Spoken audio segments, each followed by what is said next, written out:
sumando y después sí arrancamos con lo que nos interesa hoy. Información completa. Bien, información completa es justamente una de las características que tenemos y que en esa segunda parte incluso vamos a seguir teniendo. Acá estoy no es cooperativo y no es óptimo de Pareto. Claro, no es cooperativo, ok.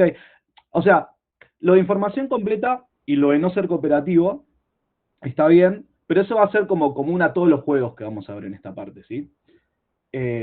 Con lo cual, sí voy a destacar las cosas que sean específicas del dilema del prisionero, que en otros juegos que vamos a ir viendo, quizás se presenten, quizás no se presenten. Entonces, ¿qué es lo que no es eficiente en el sentido de Pareto? Eso también estaba bien, ¿sí? Pero en particular, ¿de qué estamos hablando? No es eficiente que el juego, uno de sus resultados... El resultado al que se llega bien, a través del juego. Claro, el resultado al que se llega vía estrategias estrictamente dominantes, ¿sí? Que esa es la otra característica. ¿Tenemos estrategias estrictamente dominantes acá? ¿Sí? La respuesta es sí, confesar. Confesar para cada uno de los jugadores, ¿sí? Esa sería la segunda. Y hay una más que después nos va a ser útil y que voy a retomar en otro tipo de juegos en un par de semanas, y es que el juego es simétrico, ¿sí? Y es que el juego es simétrico, que es que desde el punto de vista estratégico no cambia nada ser el jugador 1 o ser el jugador 2. Si ya seas el 1 o el 2, por ejemplo, tu mejor resultado va a ser cuando vos confieses y el otro no. Y me están comentando algo en el chat que ya voy a tratar de abrirlo. Ok. Espero que estamos. Acá Zaira me dice que hay un resultado que es Pareto eficiente. Que claro, si juega cooperativo, el juego, estarían los dos jugadores en una mejor situación. Que es básicamente es la contracara de decir que el resultado que se alcanza es ineficiente, ¿no? O sea, si ambos juegan la estrategia estrictamente dominante, que es confesar, obtienen un pago de -5 y podrían mejorar ambos en caso de no confesar llegando a 2. Posiblemente este sea el resultado, esto de la eficiencia, que no se alcanza en equilibrio, es quizás el resultado que tiene más tela para cortar de este juego. Ya les adelanto que no es el juego que más me va a interesar a lo largo de este curso, pero que sí volveremos a retomar más adelante, porque ¿se acuerdan del primer teorema del bienestar en Microeconomía 1? Puede que lo hayan visto, puede que no lo hayan visto, pero a grandes rasgos, ¿qué decía ese resultado? Para quienes se acuerden, está bien, es solo para mencionarlo, tampoco es que nos va a cambiar nada decisivo a nosotros.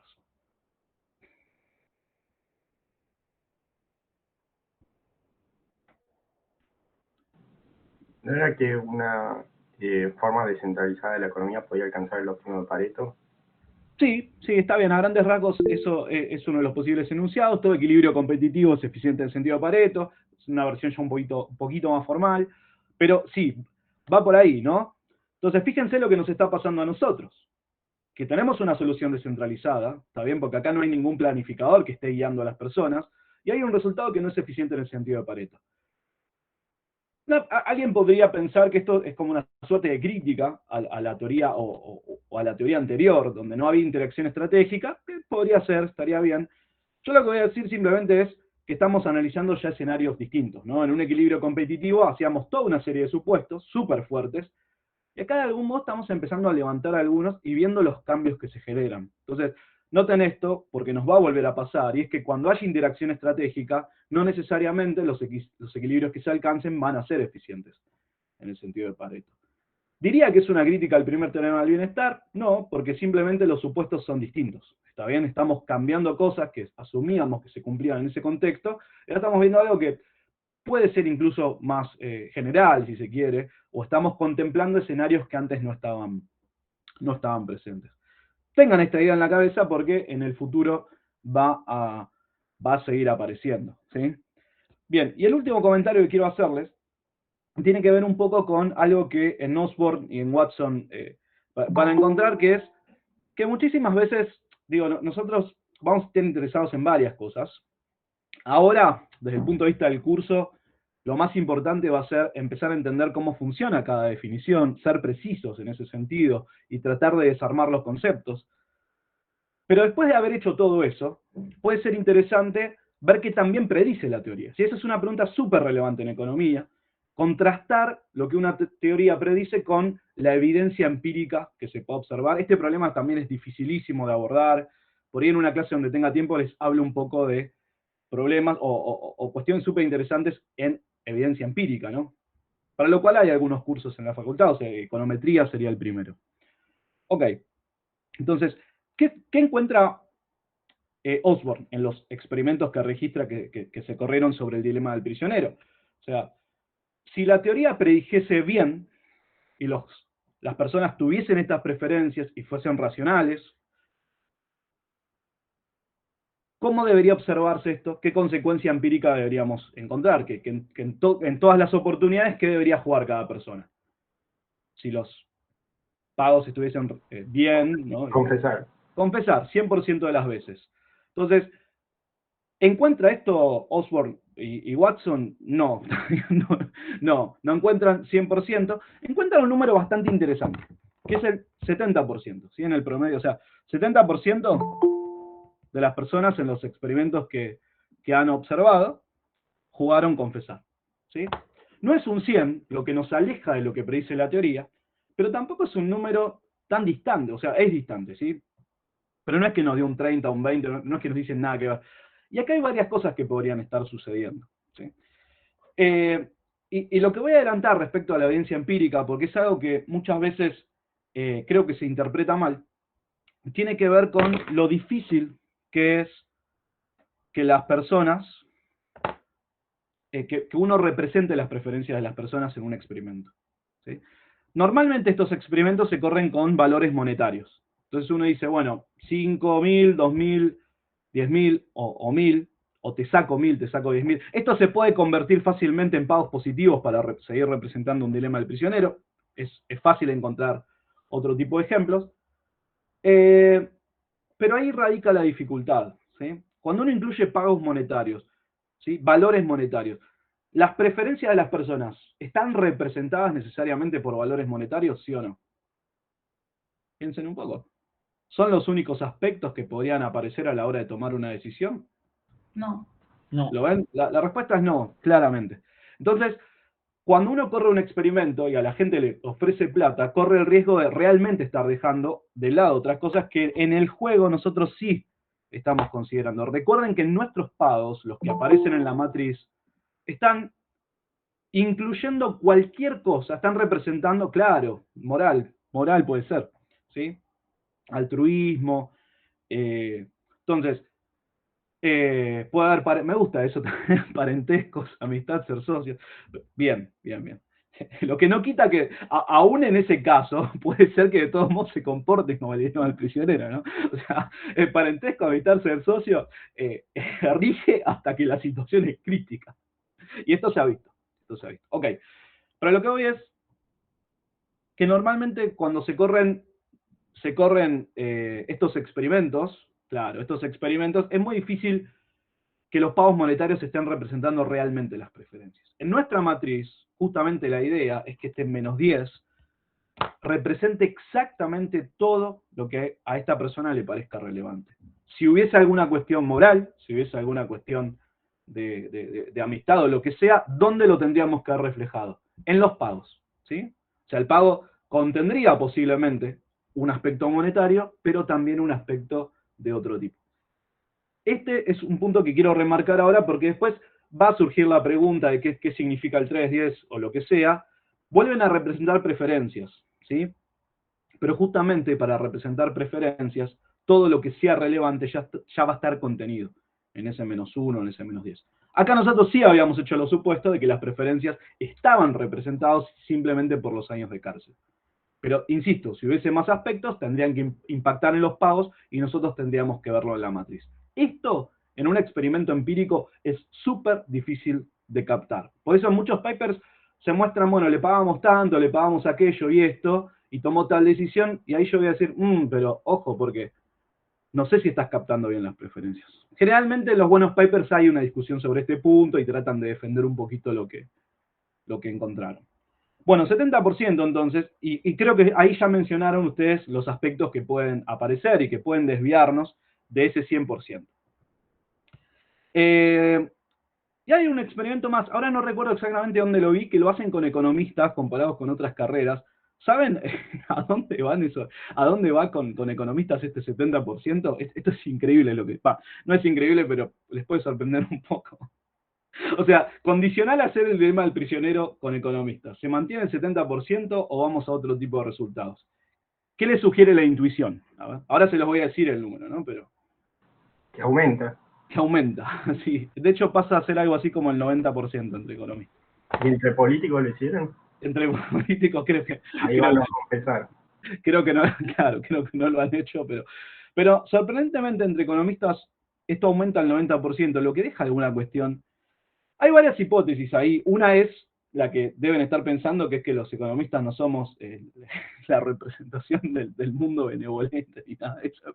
Podría ser. Pero hay otra que es interesante y que plantea que cuando vos esto se lo preguntás a una persona normal que puede que no haya tenido experiencia con esto antes, ¿sí? Que no se lo hayan explicado, que no lo haya debatido, y que de algún modo ni siquiera sea consciente de esto de la dominancia estricta. O sea, ve los pagos, pero no tuvo una interacción previa con el juego ni discusiones profundas. En el caso de los economistas, no somos humanos normales, plantea acá. Sí, coincido con eso, claramente. Coincido. Una explicación es que cuando ves a alguien que haya estudiado economía enfrente de esto, siente que lo están testeando, ¿sí? Siente que lo están testeando. Y generalmente cuando uno lo testean, quizás una de las primeras cosas que aparece es tratar de responder correctamente, ¿sí? Y parece que si en el curso a vos te explicaron que había que jugar confesar, o decir, no, esto lo entendí, lo aprendí, juego confesar y muestro que conozco el tema. Por eso para cuestiones morales y estas cosas que son súper interesantes, habría que contrastarlo quizás con otro tipo de experimentos también, para ver una cuestión de consistencia. Bueno, dejo esto abierto, y ahora sí que creo que ya estamos los que vamos a formar parte de la clase de hoy. Voy a arrancar ya así con los temas que nos interesa desarrollar. Bueno, ayer Laura llegó a hablarles de estrategias mixtas, ¿sí? Que básicamente son distribuciones de probabilidad sobre las estrategias puras. ¿Cuáles serían las puras? Por ejemplo, en este caso, U, M y D, ¿sí? U, M y D, en este juego, son estrategias puras. L y R para el jugador son estrategias puras. ¿Cómo podría conformarse una estrategia mixta para el jugador 1? ¿Y qué notación vamos a usar? Bueno, para el 1 podría pensar, por ejemplo, una estrategia mixta entre U, M y D, que la voy a llamar sigma 1. Perdón por mi sigma, ustedes en su hoja dibujen una letra sigma verdadera. A mí me va a salir siempre algo parecido a esto. ¿Ok? ¿Se acuerdan la letra sigma? La habrán usado en estadística con la distribución normal, muy sigma, bueno, la misma sigma. Entonces, probabilidades acá, tranquilamente, una mixta cualquiera puede ser 0,2, 0,2, 0,6. Esto implicaría asignarle un 20% de probabilidad a jugar U, un 20% de probabilidad a jugar M y un 60% de probabilidad a jugar D. Acá la decisión sería, el resultado sería aleatorio en cada una de las repeticiones. Sin embargo, si uno pudiese observar esto en el tiempo infinitas veces, lo que terminaría viendo con esta mixta es que el jugador 1 efectivamente el 20% de las veces está eligiendo U, el 20% de las veces está eligiendo M y el 60% D. Y una estrategia para el jugador 2 mixta también, ¿cómo la podríamos escribir? Por ejemplo, podría ser 0,7, 0,3. Siempre en orden, ¿está bien? El 0,7 está asignado a la primera que aparece, en este caso a L, y el 0,3 a R. ¿Podríamos escribir estrategias puras en este lenguaje? Por ejemplo, U. ¿Se podría escribir en un lenguaje de mixtas? Es decir, juego U. Sí, sería que sea, digamos, 1, 0, 0. Perfecto, ¿sí? 1, 0, 0 sería la forma de representar una estrategia pura, en este caso U en lenguaje de mixtas. Lo que ya nos está indicando algo, que es que no es que van por separado, no es que vemos puras y mixtas, ¿sí? En realidad son todas mixtas, solo que las puras son casos particulares donde alguna probabilidad es 1 y las otras son 0. ¿Está bien? Obviamente, acá rigen todas las reglas habituales de las probabilidades. ¿Está bien? Esto es un aviso fuerte para lo que va a venir en sus exámenes, resoluciones, etcétera, que es que hay cosas que acá no podemos ver. ¿Qué dos cosas no podemos ver si estamos hablando de probabilidades? Claro, no pueden sumar más de... El 4 voy a asumir que fue un error de tipeo, porque ya me hace mucho ruido ver el 4 en el chat. No puede sumar más de 4. ¿sí? O el 4 realmente era el valor que querías indicar. Claro. Entonces, ahí está. La suma tiene que ser igual a 1. Bien, Zaira. Y ley de cierre. Pero no es solo un tema con la suma. Hay otra cosa que cuando sucede con probabilidades, alguien de estadísticas como que se enoja mucho y dice, esta persona hasta merecería, no sé, desaprobar, la quieren echar de la carrera. Claro, no pueden ser negativos. ¿Está bien? Son dos condiciones. La ley de cierre implica que las probabilidades no sean negativas y que la suma sea igual a 1. Recuerden que esto siempre tiene que suceder. Ahora, fíjense que al tener que sumar 1 y al no haber números negativos, hay otra cosa que queda excluida, medio por implicancia, que es que las probabilidades, además de no ser negativas, tampoco pueden ser como. En base a todo lo que me dijeron, se deduce, ¿no? Hay valores que también están excluidos y no son solo los negativos. ¿Cuál es el último grupo que nos falta? Bueno, que es que sean mayores que 1. ¿Está bien? Claro, ahí está. Tampoco podemos tener algo así como 3, 1,4. Traten de que esas cosas no les pasen. Nulas sí pueden ser. ¿Cómo no pueden ser nulas? Acá tranquilamente puedo tener un 0. ¿Sí? O sea, si una probabilidad es 1, tenemos un evento que se cumple con certeza, y las otras probabilidades son iguales a 0. ¿Está bien? En realidad, si tenemos un evento que se cumple el 100% de las veces, o digo, con certeza va a tener una probabilidad de 1. Es un poquito más preciso. Bien, ¿qué vamos a hacer con mixtas? Bueno, las vamos a utilizar muchísimo, y ya en esta primera clase va a aparecer su utilidad. Voy con la matriz de nuevo. ¿Sí? Tenemos UMID y L y R. Y la primera pregunta que me gustaría hacerles tiene que ver con lo anterior que pudieron ver con Laura. ¿Hay alguna estrategia estrictamente dominante acá? Para algún jugador que puedan ver.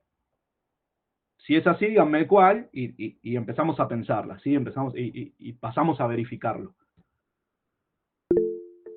R domina estrictamente a L. R domina. Bueno, intentemos hacer la comparación, ¿está bien? Acá Natalie me dice que no, Carolina me dice que sí. Para que R domine a L, ¿qué tiene que pasar? Todos los pagos de R tienen que ser mayores a los de L, ¿no? Y arrancamos bien porque 4 es mayor que 1, 3 es mayor que 2, pero ¿qué pasa al final? Al final... Claro. Hay 5 mayor que 2 y ahí no se vería. Bueno, este es el análisis que tienen, que siempre hay que hacer, también para hablar de dominancia. ¿Sí? Débilmente dominante sí había, vamos a ver. ¿Dónde hay una débilmente dominante acá? Si quieren, pero estrictamente dominantes no, ¿está bien? Débilmente dominante, ahí están señalando que podría haber, pero la respuesta es no, tampoco hay débilmente dominante, ¿sí? Ahora Jessica me dice que U es estrictamente dominante para el jugador 1.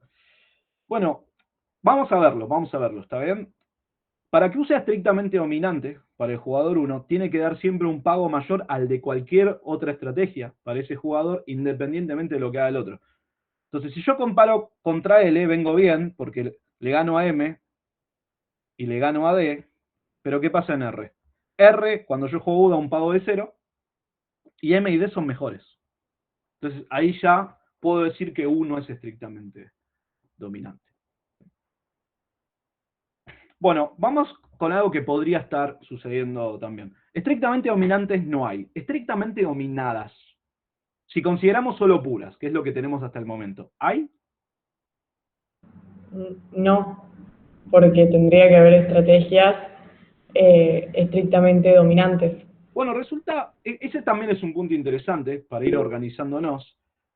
Y la respuesta es que es cierto lo que me decías, que no va a haber estrictamente dominadas, o sea, pero la justificación no es que no haya estrictamente dominantes.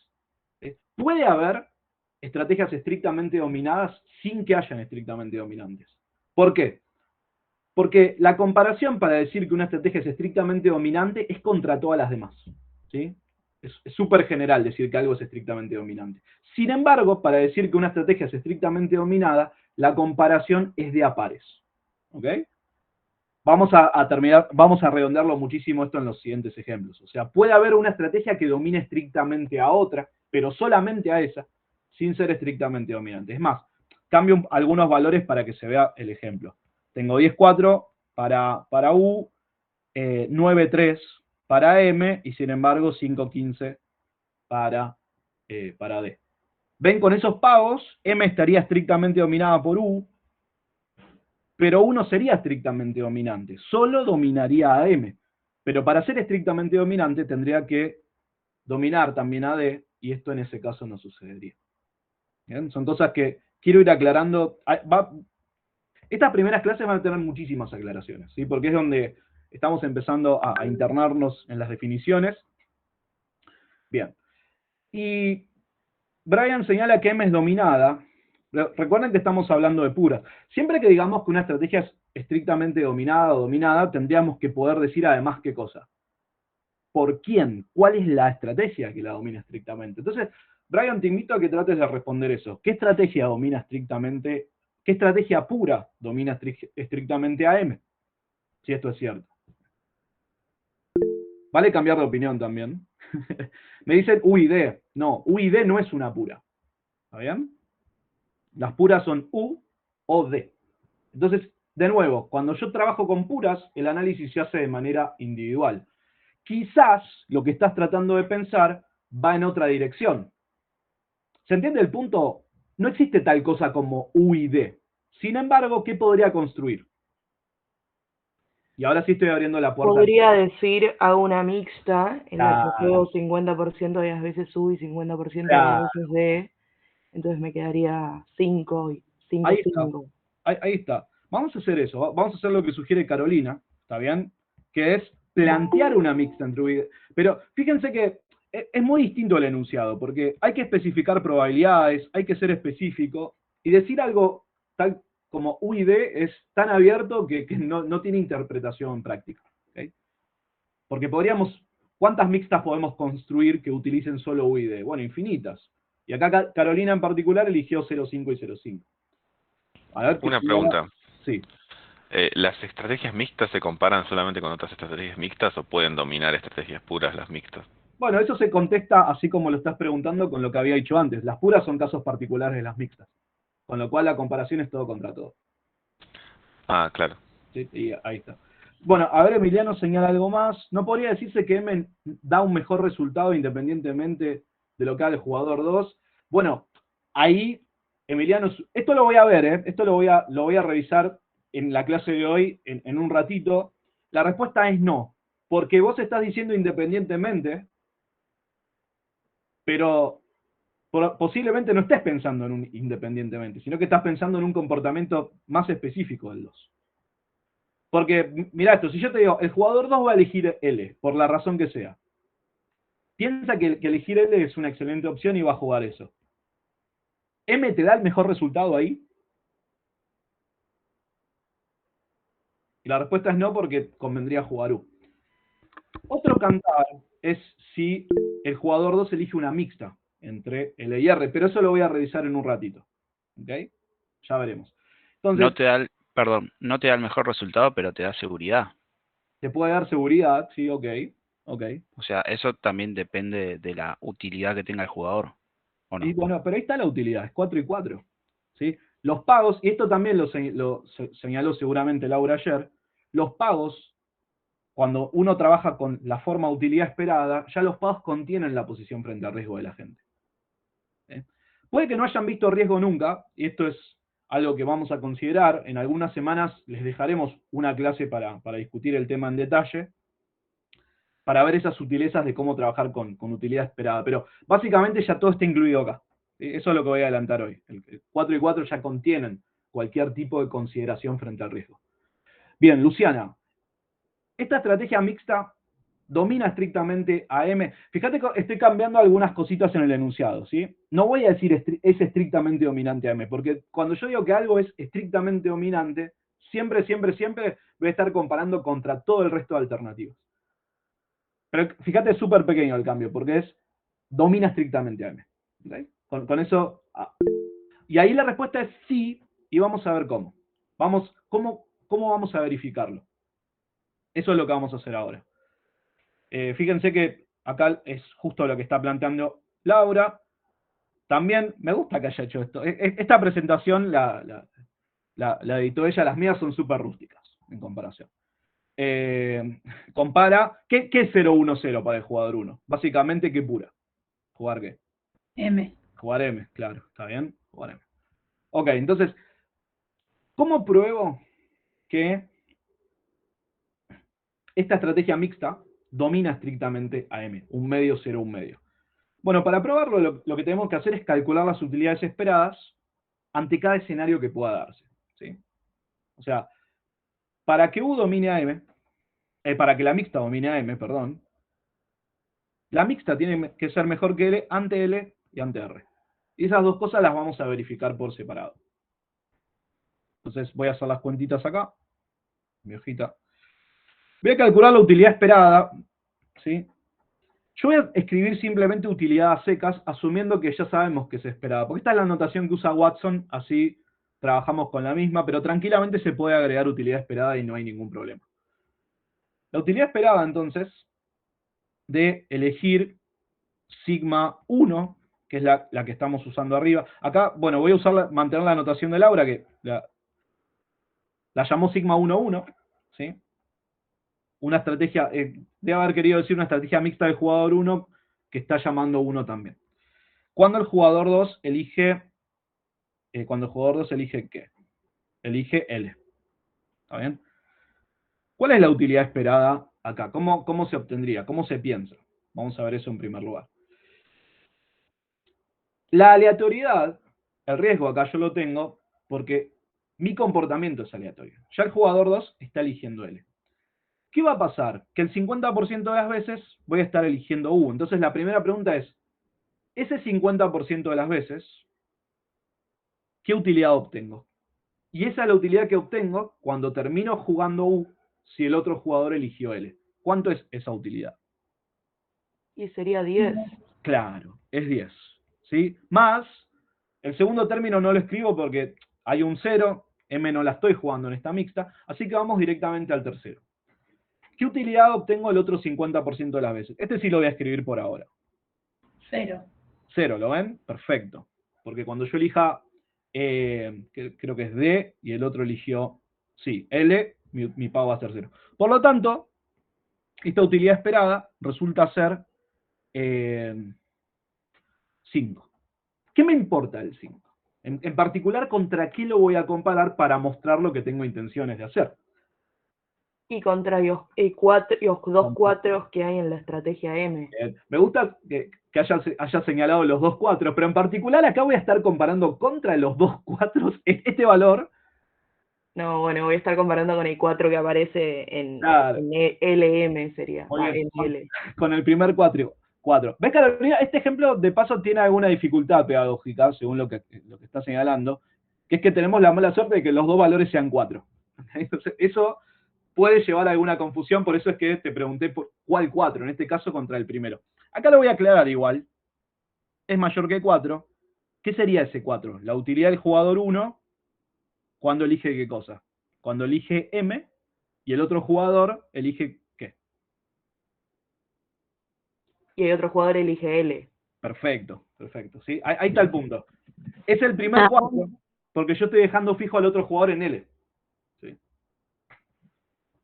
Una pregunta. Sí. En la anotación, para no... Perdón. En la anotación, ¿se puede poner la barrita de probabilidad como para leer que dado que el jugador 2 eligió L? Sí. Sí, desde nuestro punto y entonces de vista, así no prestara confusión. Sí, la interpretación es idéntica, ¿está bien? O sea, ya sea que uses barrita o coma, para nosotros vamos a leer primero lo que hizo el 1 y después el 2. Está perfecto si usas barrita. Claro, yo digo por el 4, que eran los dos, pero en este caso es el 4 de L porque el jugador 2 eligió L. Porque acá yo estoy aclarando la L, claro. ¿Sí? Entonces, en tu notación también estaría aclarado, porque con la barra lo conseguís. Bueno, ¿y qué es lo otro que voy a hacer? Una consulta. ¿Por qué ahí cuando vos, ahí en lo último que escribiste, que pusiste la utilidad M, L, ¿por qué tomás como que el jugador 1 juega M cuando no me quedó claro? Esa es la pregunta interesante. ¿Por qué lo hice? A ver. O sea, yo estaba pensando que estaba jugando la estrategia mixta. Está jugando la mixta. Está jugando la mixta. Pero ¿qué es lo que quiero mostrar? Estás comparando contra la otra.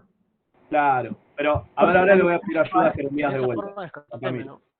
Claro, porque justamente M, ¿cuál es? La estrategia que yo quiero mostrar, ¿qué es? Ah, que está dominada. Está Estoy dominada. Por eso- dominando. claro, por eso es que estamos comparando todo contra M para ver si M es tan mala como pensamos que es. ¿Está bien? Entonces, acá, nuestro primer chequeo que nos está sugiriendo. Que sí, está bien. La mixta, acabamos de probar qué cosa. Algo parcial, que es que la mixta está generando mayor utilidad que la pura. Por ahora es parcial porque solamente lo hemos visto contra L. ¿Qué nos faltaría para terminar el análisis? Compararlo contra R. Exactamente. O sea, vamos a hacer, ahora sí, es exactamente todo lo mismo, pero asumiendo que el jugador 2 elige R. Acá el primer 0,5, cuando el jugador 1 elija U, nos va a llevar a un 0. ¿Lo ven en la matriz? Creo que está ahí. Ah, no, está muy atrás la matriz. Este 0. Y el segundo 0,5 nos llevaría a un 10.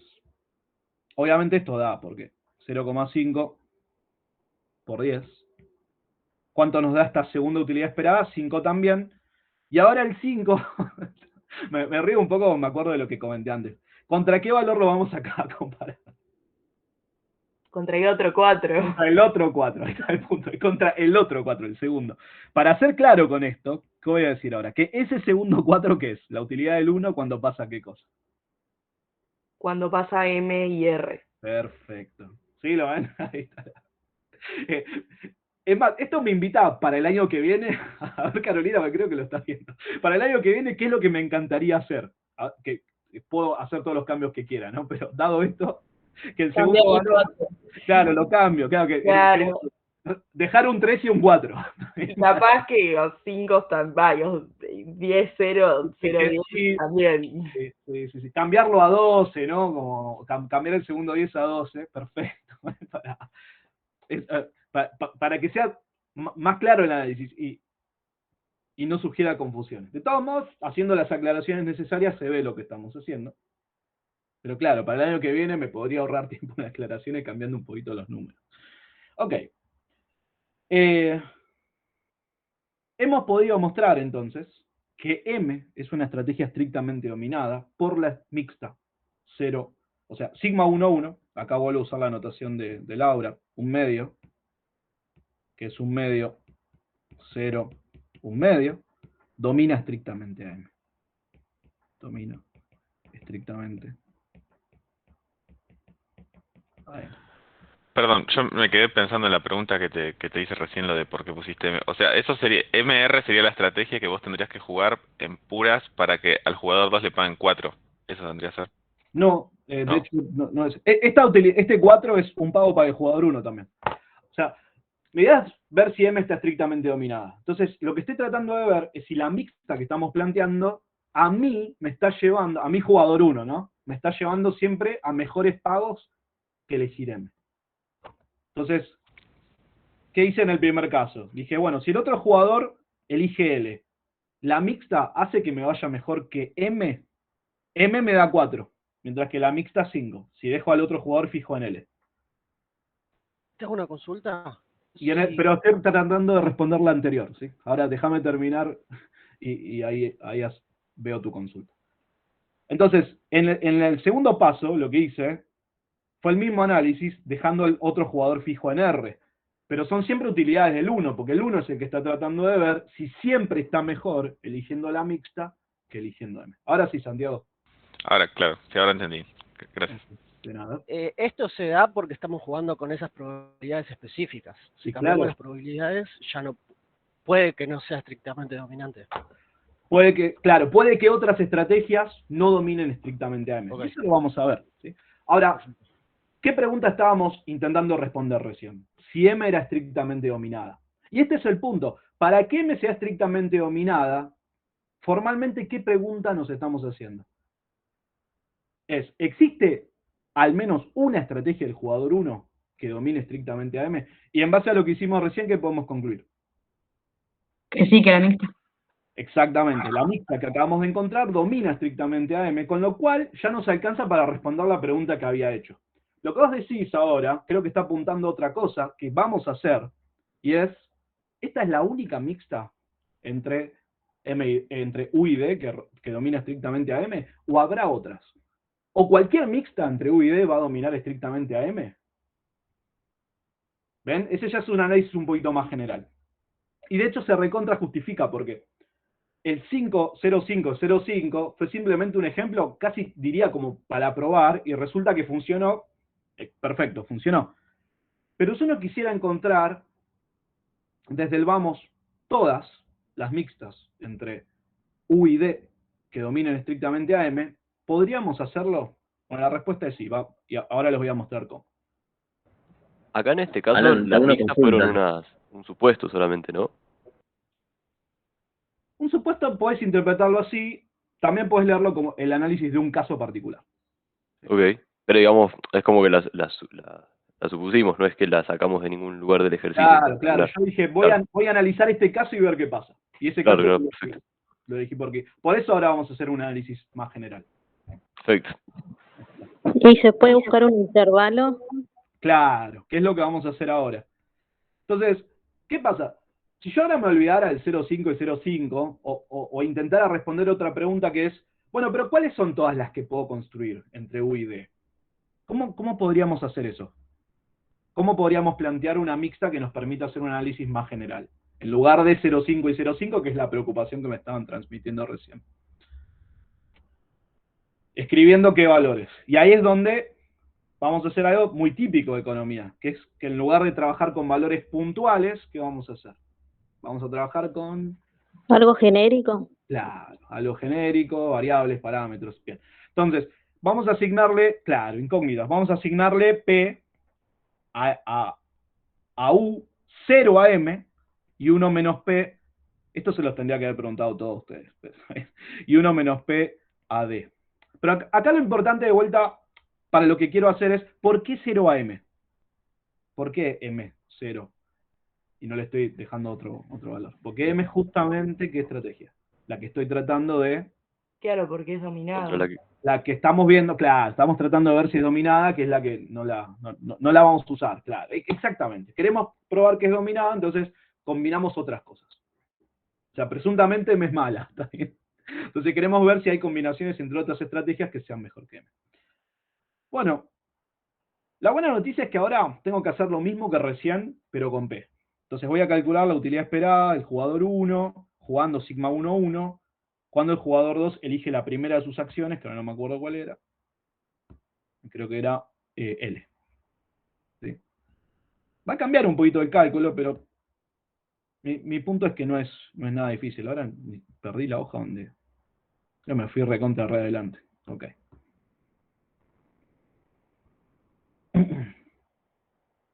Acá está. Entonces, cuando el otro jugador elige L, yo con probabilidad P, con esta mixta voy a estar eligiendo U. ¿Qué pago obtengo cuando juego U si el otro jugador eligió L? 10. 10. ¿Está bien? Fíjense que ahí es donde estamos viendo dónde aparece el 10. Después a M la juego con probabilidad 0, así que no lo voy a escribir. Y lo último también podría no escribirlo, pero esta vez lo voy a hacer. Con probabilidad 1 menos P, termino eligiendo D. Cuando el otro jugador juega L, ¿cuánto obtengo ahí? 0. Perfecto. Por lo tanto, esta probabilidad es 10P. Si yo pretendo que esta estrategia mixta domine estrictamente a M, ¿qué condición debería cumplirse? 10P Tiene que ser mayor a 4. tiene que ser mayor a 4. Perfecto. ¿Sí? Y esto ya me va a generar una restricción sobre P. ¿Sí? Tiene que ser mayor al primer 4, recuerden. Y para que esto sea cierto, ¿cómo debería ser P? ¿Mayor a cuánto? 0,4. 0,4, perfecto. ¿Sí? Esta es la primera condición. Es una condición necesaria para que la mixta domine estrictamente a M. No es suficiente, ¿por qué? Bueno, pues todavía me falta probar qué cosa. ¿Qué pasa con la otra? ¿Qué pasa cuando el jugador 2 elige R? Así que ahí vamos. Vamos a calcular la utilidad esperada del 1 con esta mixta si el jugador 2 elige R. Ahora, un poquito más rápido, a ver cuánto da esta, o en el planteo. La P, ¿por cuánto va a estar multiplicada? 0. Por 0. Bueno. Y 1 menos P Por 10. por 10. Con lo cual esto me va a dar, si distribuyo, 10 menos 10P. Qué pena este ejemplo, porque ahora, ¿qué pasa? 10 menos 10P, cada vez me pone más triste esto. 10 menos 10p, ¿contra qué valor lo tengo que comparar? Contra 4. Contra 4. 4. Y ahora es el segundo 4. Y bueno, ¿a qué condición llegamos? A ver. Ayúdenme a despejar un poquito. 10p lo puedo mover a la derecha, así no tengo que alterar la desigualdad. 10 menos 4 es 6. Con lo cual, llegamos... P menor a 0,6. Claro, p tiene que ser menor a 0,6. ¿Sí? Entonces ahora, con estas dos condiciones que hemos encontrado por separado, para que M esté estrictamente dominada, ¿cuál se tiene que cumplir o cuál es? ¿La primera, la segunda, ambas, ninguna? ¿Qué me dicen? Y se tiene que cumplir, el P tiene que estar en ese intervalo. O sea, Exactamente. Y ahí es donde llegamos. 0,4. Claro. 0,04 y menor a 0,6. Perfecto. Ahí ustedes pueden tener mucho entrenamiento en esto, pero si no lo tienen, o por una cuestión de seguridad, que podemos hacer siempre. Dibujás el intervalo, ¿ok? 0,4, 0,6. Acá hay muchísimas cosas que me encantaría. No lo estoy haciendo a escala, claramente. Fíjense que estos intervalos son de qué tipo. Abiertos, cerrados. Por un lado quiero que P sea mayor a 0,4. Son abiertos.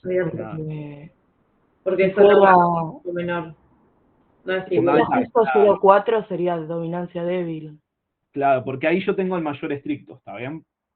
Justamente como tengo mayor y menor estricto, el intervalo va a ser abierto. O sea que cualquier mixta de esta forma, tal que el valor de P esté entre 0,4 y 0,6, va a terminar dominando estrictamente a M. En particular, ¿qué estamos viendo también ahora? Que la que ya habíamos encontrado antes, ¿es consistente con esto? ¿Cuál fue la primera que habíamos visto? 0,5. Claro.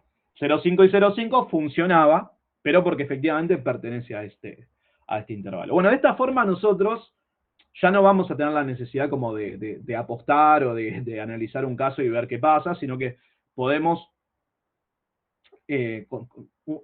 con un solo paso, si se quiere, un solo procedimiento en realidad, encontrar todas las mixtas entre dos, en este caso entre U y D, que dominen estrictamente a M. Y de paso podemos verificar si hay alguna, porque acá sabemos que hay, porque este intervalo no es un conjunto de qué tipo.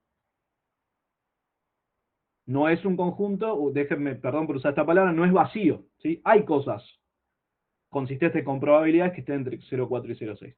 Ahora, cosas raras que pueden pasar. De repente haces todas las cuentas y te queda que P tiene que ser mayor a 1,2. ¿Qué pasaría en ese caso? Las cuentas te pueden llevar a eso. Y el cálculo puede estar bien hecho, pero ¿cuál es la conclusión que vamos a sacar acá? Si una de las dos condiciones me llevó a este resultado. ¿Que no hay solución? Lo que pasaría es que en el 1 menos P te queda menos 0,2, que es una probabilidad negativa. Sí, pero el punto acá creo que es lo que señala Natalie en el chat, que dice, no hay valor de P para el cual M sea dominada, porque vos una de las condiciones vas a pedir que sea mayor a 1,2, eso con probabilidades nunca lo puedes conseguir, y ahí es donde ya podés concluir que M no es dominada. Algo que en otras matrices del futuro nos va a pasar. Ahora otra pregunta en esta misma dirección, ¿sí? Si nos llegara a quedar algo como P mayor a menos 0,3. ¿Qué pasaría con esa condición? Básicamente la podría... Hay valores de P que... O sea, tendrían que ser de ese intervalo los que son mayores a 0, ¿no? Claro, ¿y cuáles son los valores de P mayores a 0? Básicamente, todos los que puede tomar P. ¿Sí? Ese es el punto que quiero señalar. Que si llegan a una condición como esta, la pueden ignorar en el análisis. ¿Por qué? Porque P siempre va a tomar valores entre 0 y 1, entonces trivialmente va a ser mayor a menos 0,3. Del otro lado también nos puede pasar, que sea menor que cuánto, por ejemplo, menor que 5. ¿Se entiende por qué si llegan a esta condición la pueden ignorar en el sentido de no está incorporando restricciones? Porque lo que nos está diciendo es, independientemente del valor de P que yo tome, esto se va a cumplir. Porque P siempre va a estar entre 0 y 1. Nunca puede ser mayor o igual a 5. Bien. Son comentarios que hago porque sé que más adelante, cuando hagan las cuentas, les van a aparecer y quiero anticipar un poquito cómo podrían interpretar eso. Ok. Ahora sí terminamos con lo que sería la primera presentación. Tengo una pregunta porque yo no entendí por qué si P, o sea, esa restricción que dijiste que si P es mayor a menos 0,3. Sí. Porque directamente decimos, o sea, sí, entiendo que una probabilidad tiene que ser positiva, sí, obvio, pero, o sea, ahí no puedes decir que, por ejemplo, puede ser 0,2. Pero está al menos, ¿no? Claro. Menos 0,2, digo. Claro. Pero, y fíjate que no, porque justamente por lo que me habías dicho un segundito antes. Ah, directamente decimos que es positivo y listo. O sea, mira, Claro. miremos. Ok, Es eso, exactamente ok, eso. ok. La podemos ignorar tranquilamente. Y del otro lado, lo mismo con las que son, si te toca algo menor que 2, por decirlo, que creo que esto es lo que... Valentina, ¿estabas pidiendo que repita esto justamente o estabas apuntando a otra cosa? Ah, ok. Entonces, si alguna condición es P menor que 2, nosotros sabemos que P, cualquier valor que nos interese de P, va a estar comprendido en este intervalo. Entonces, trivialmente va a ser menor que 2. Y acá señalo lo que había dicho Martín al final. Si pasa todo esto, esta condición se puede ignorar. Es como si no estuviera, porque no está agregando restricciones respecto al intervalo 0,1, que es el que a mí me interesa. Esto en las cuentas les puede llegar a pasar, entonces, cuando lleguen a este tipo de condiciones, podemos ignorar. Ahora, si la condición es menor a menos 0,2, ya no se puede ignorar. De hecho, esto sí nos está diciendo algo fuertísimo. Porque ahí la idea es leer que P nunca puede ser menor a 0,2, a menos 0,2, y ahí ya puedo concluir que M no está dominada por este tipo de mixtos. Bien. Tengo otra pregunta. En el caso que vimos antes de que P tiene que estar entre 0,4 y 0,6, y yo, por ejemplo, o sea, si me da que P es 0,4 o 0,6, ¿sería que sería débilmente dominante o no Bueno, puedo tener esos valores? claro, en 0,4 efectivamente tendrías dominancia débil y en 0,6, para esas mixtas específicamente, pasa lo que decís. Que es que esas mixtas en particular dominarían débilmente a M. Sí. O sea, si esa hubiese sido la pregunta, la respuesta es... En ese intervalo no lo estás incluyendo, ¿no? Claro, porque yo estoy buscando la dominancia estricta. Ok. Ahí está el tema, ¿sí? Bien. Bueno, cerramos. Hemos cerrado.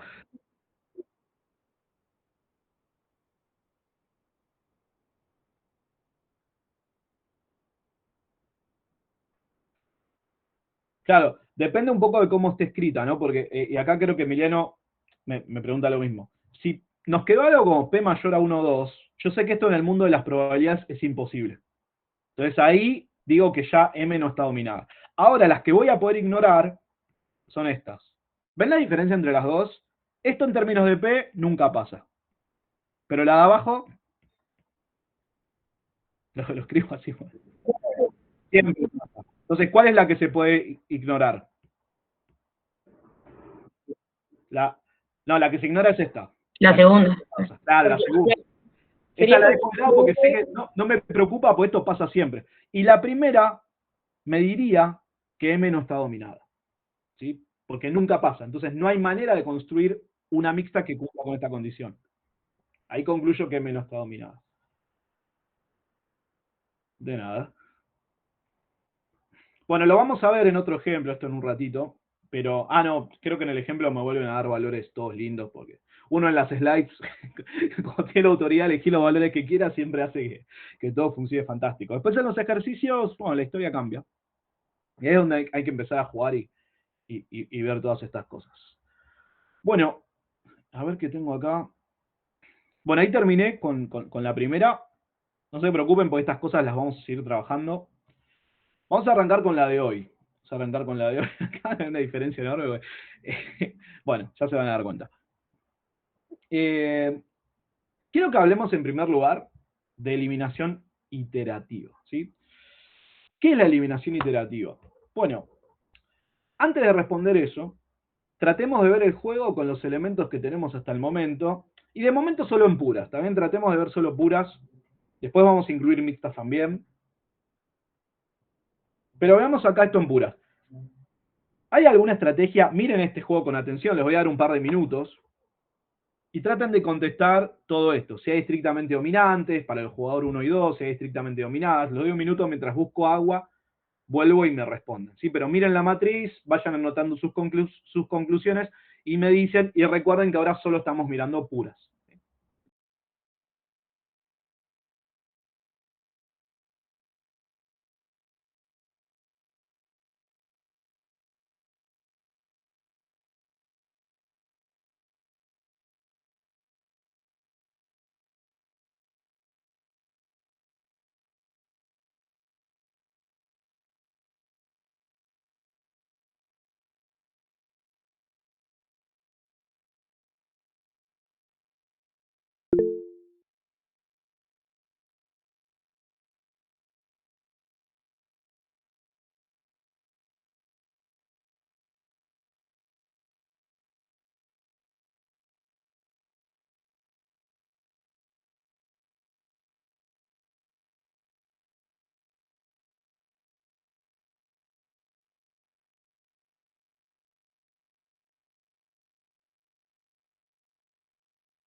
Bien, ya estoy con ustedes.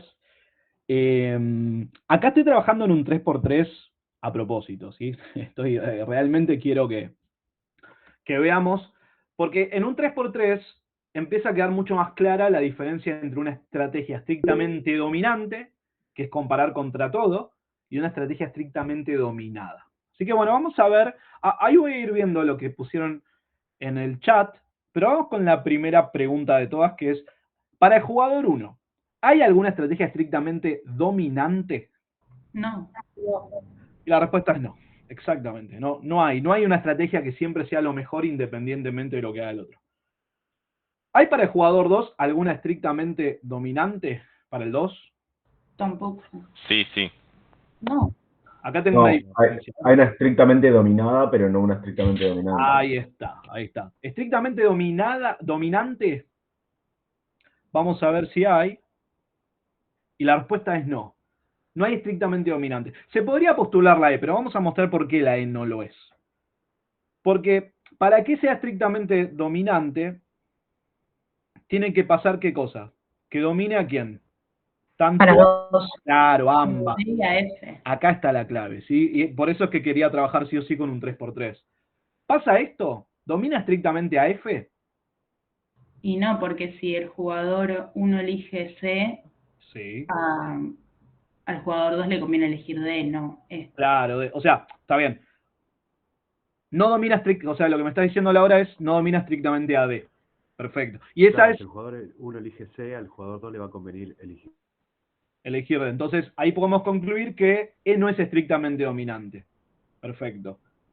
¿Hay estrictamente dominadas para el jugador 2? Fíjense que la diferencia, ¿por qué son enunciados tan distintos, no? Sí, la F. F. Sí, F. Porque para que F sea estrictamente dominada, basta con que alguna de las otras la domine estrictamente, que acá ya me dijeron quién, ¿no? ¿Quién la domina estrictamente a F? E.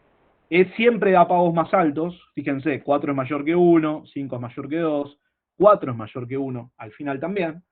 Entonces, nunca le conviene elegir F, pero para hablar de dominancia estricta, yo tengo que dar nombres.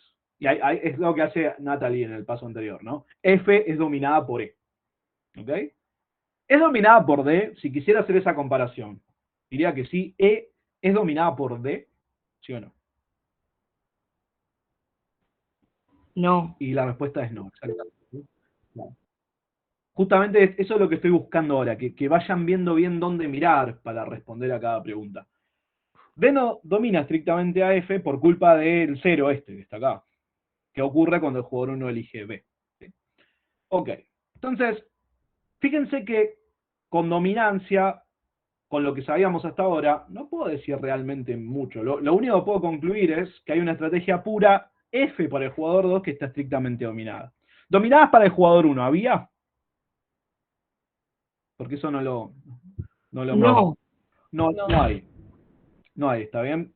O sea, y no hay, básicamente por culpa, es fácil verlo con estos 5, que ahora en un ratito les voy a mostrar bien qué son, que nos dicen que son mejores respuestas. Entonces, no hay estrategias estrictamente dominadas para el jugador 1, no hay estrategias estrictamente dominantes para ningún jugador, y sin embargo, F está estrictamente dominada para el 2. Ok, acá es donde empiezan las cosas interesantes para nosotros. Hasta ahora que sabíamos que si los jugadores eran racionales, iban a elegir estrategias estrictamente dominantes. Además podemos agregar que si un jugador es racional no va a elegir una estrategia estrictamente dominada. Entonces, si yo tuviese el interés de algún modo simplificar este juego, ¿qué podría decir con lo que sé hasta ahora? Que el jugador 2 nunca, esto ya lo di claro, lo escribió Zaira en el chat, el jugador 2 nunca va a elegir F. ¿Sí?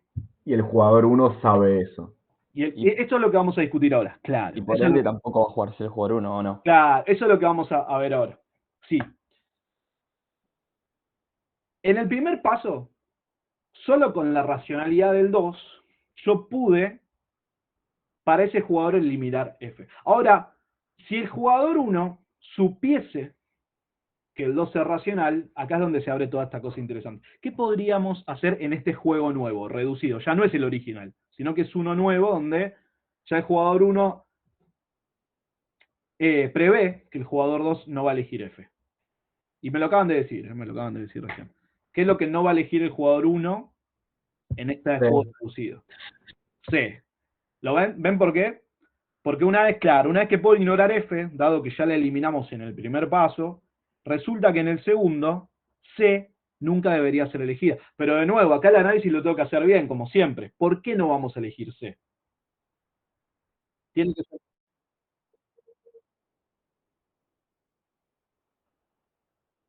Bien. Bien, perfecto. Ese es el primer paso. Pero ahora, habiéndonos olvidado de F, ya. ¿Por Es, qué estri- el nuevo juego? es estrictamente dominada. ¿Por Sí. quién? Por B. Por B. ¿Ven? Eso es lo que quiero que me digan. Quiero que siempre me puedan decir, para poder decir yo no voy a jugar algo, tiene que ser estrictamente dominado, y siempre tengo que encontrar quién la domina estrictamente. En este juego reducido, insisto, no en el original, yo en el original no dije C es estrictamente dominado, ¿sí? No lo era.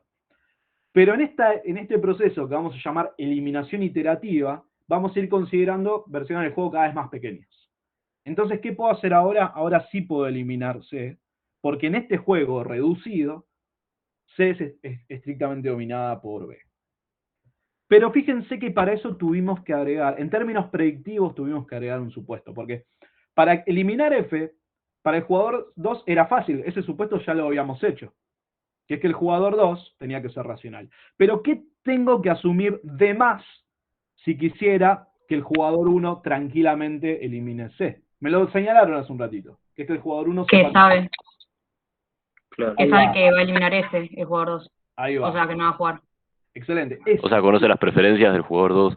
Claro, pero no solo las preferencias, sino que el jugador 2, además de conocer las preferencias, porque vos podés conocer las preferencias de alguien, pero no sabés, por ahí se comporta al azar, ¿viste? No. Si sabés que le gusta Banceto, pero después de repente elige cualquier cosa. O sea que no es solo conocer las preferencias del jugador 2, sino saber que el jugador 2 es racional. Ahí está, ¿sí? Entonces, este supuesto es distinto al de información completa, porque el de información completa alcanza hasta los pagos, pero nosotros tenemos que agregar un supuesto más, que es que el jugador 1 sabe que el jugador 2 es racional. Ahora esto sigue, fíjense que hay más supuestos. Claro, ahora es estrictamente dominante que D. Claro, en el juego, de nuevo, en el juego chiquito, siempre estas aclaraciones van a ser necesarias, ¿sí? En el nuevo juego, E domina estrictamente a D, y ahora sí, en ese juego chiquito puedo decir que es estrictamente dominante. ¿Por qué? Porque al haber 2, la comparación es solo 1 contra 1. ¿Lo ven? En el siguiente paso, el jugador 2 puede eliminar D. Pero fíjense esto, ¿alcanza con los supuestos que habíamos hecho hasta ahora? Para que el jugador 2 elimine D, ¿qué tuvo que saber respecto al jugador 1? Tiene que saber que también es racional. Que el jugador 1 es racional, pero no alcanza con eso. No es solo el hecho de que el jugador 1 sea racional, tiene que saber una cosa más. Que el jugador 1 sabe que él es racional. Claro, ahí está. Eso también tiene que saberlo. Creo que estamos construyendo ese meme que anda dando vueltas de Friends. Creo que es de Friends. Sí, They Know, We Know. They know, sí. Ahí va. Bueno, eso es lo que está pasando acá. En este tercer paso, el jugador 2 no solo tiene que saber que el 1 es racional, sino que también tiene que saber que el 1 sabía que él era racional. Pero hay un paso más encima, que es que al final, en el juego súper reducido, por eso esto se llama eliminación iterativa, ¿qué puede eliminar el 1 en el último paso? B domina estrictamente a A. Entonces ahora A se puede ir. ¿Ok? Y tenemos una predicción única, pero quiero que vean que por eliminación iterativa, estrategias estrictamente dominadas, llegamos a que el único resultado que puede constituir una predicción razonable es BE, pero quiero que entiendan que tuvimos que agregar muchísimos supuestos para confiar en esa predicción, ¿sí? Ya no es solo la racionalidad de los jugadores, sino que sepan que el otro es racional, que el otro sabe que uno sabe que el otro es racional, y bla, y así hasta dónde. Si el juego fuese más grande y yo hiciese más eliminaciones, y todas estuviesen conectadas entre sí, tendría que asumir esto hasta el infinito, ¿ok? Esta serie de supuestos, lo que vamos a hacer es resumirlas en uno solo, que es el supuesto de conocimiento público de la racionalidad. O en los libros lo van a encontrar como common knowledge, ¿sí? O sea, la racionalidad de los jugadores, a partir de este momento, va a ser de conocimiento público. Esto implica que todos saben, que el otro sabe, y así. ¿Está bien? Y este es el supuesto que necesitamos para que la eliminación iterativa y las estrategias que sobrevivan a esas eliminaciones se constituyan en una predicción razonable, confiable. Esto no. Si no, no sé, porque en caso de que esto no suceda, yo ya no puedo confiar en que el otro... A veces no puedes confiar ni que en el otro sea racional, ¿viste? Por mal, lo es, ¿viste? Pero, qué sé yo, venís por la calle y ves semáforo en verde. Cruzás sin mirar, así con toda la confianza del mundo. El punto de venir por la avenida, cruce, semáforo en verde, y yo debo cruzar. Pero es suficiente el semáforo en verde. Y no, pues por ahí tenés que pensar, digo, siempre conviene estar atento, y más en ciertas zonas puntuales, de que decir, che, no, voy a mirar igual, porque no sabes con quién te podés cruzar a veces. Ok, este sería el primer punto. Ok, justo la opción que da mejores pagos, los jugadores, casualidad, sí, Zaira, es completamente casual esto. Sí. No tiene por qué ser no tiene por qué ser el resultado. Conviene asumirnos, quizás lo más, claro, quizás lo más prudente sea asumir que en general no van a ser tan racionales, entonces, como que vas a intentar cubrirte quizás. Ok. Bueno, ahora vamos a dar un paso más en este sentido. Por suerte creo que estamos bien ya. Esto que aparece en las slides es todo lo que les decía hace un ratito. Todo lo que hicimos antes funcionó bárbaro porque pudimos descartar en puras. Pero ahora que sabemos que también las estrategias mixtas nos permiten eliminar puras, ¿sí? Es casualidad, ¿sí? Me sorprende Armando la pregunta porque es exactamente la misma que me habían hecho pero la misma, esto es lo que me sorprende. Zaira un poquito arriba, a ver. Sí. Está bien, cambia algunas palabras, pero me sorprende que termine con esto de es casualidad. Sí. Es casualidad, ¿sí? Es algo que pasó en este juego, no tenemos por qué llevar a un resultado eficiente, ¿sí? Es más, si acá, por ejemplo, a ver, déjenme cambiar un solo valor para mostrarles, si acá hubiésemos tenido un 18, me encanta exagerar acá, voy a escribir no 18, voy a escribir 215. ¿Sí? Este 5... ¿Qué hubiese pasado? ¿Qué hubiésemos encontrado si a ese 5 lo sustituíamos por 215? Esto para Zaira y Armando que me están preguntando en esta dirección. ¿Ven que habríamos llegado a la eliminación iterativa? Nos hubiese llevado, claro, el mismo resultado que encontramos. Y ahí sería una pena para el jugador 1, pero claro, ¿por qué el jugador 1 se tiene que olvidar del 215? Porque va a anticipar que el jugador 2 nunca va a elegir esto. Qué pena, pero es así. A veces tenés que, claro, a veces, ese es el punto. Claro. A veces tenés que saber que para que a vos te pasen cosas fantásticas, otros jugadores tienen que tener un comportamiento específico y puede tranquilamente no ser su óptimo. Ahí va. No sé si es casualidad, ¿sí? Y con esto lo terminamos de redondear. Bueno, ¿qué quiero que hagamos ahora? Quiero que hagamos nuestro análisis más completo, que es con mixtas, ¿sí? O sea, para eso tengo que cambiar la matriz. Tengo que cambiarla, sí, tuve que cambiarla. Ya no vale. Alan. Sí.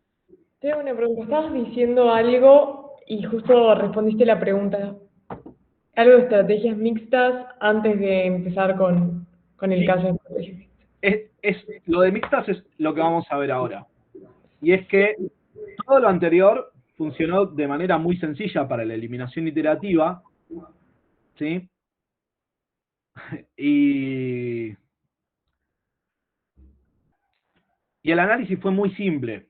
Pero la pregunta es, en juegos que sean un poquito más complejos, ¿no podemos hacer lo mismo ayudándonos por mixtas? Y eso es lo que vamos a ver ahora.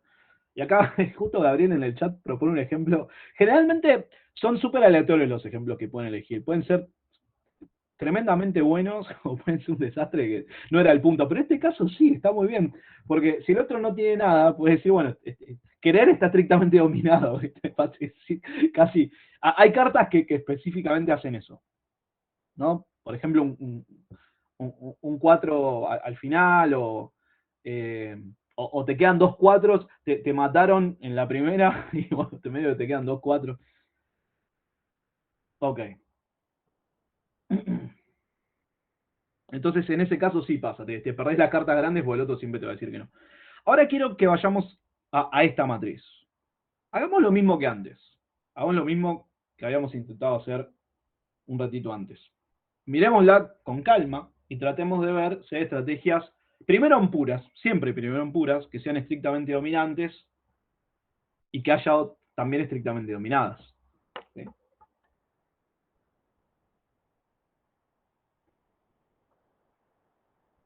Mírenlo unos minutos y me dicen.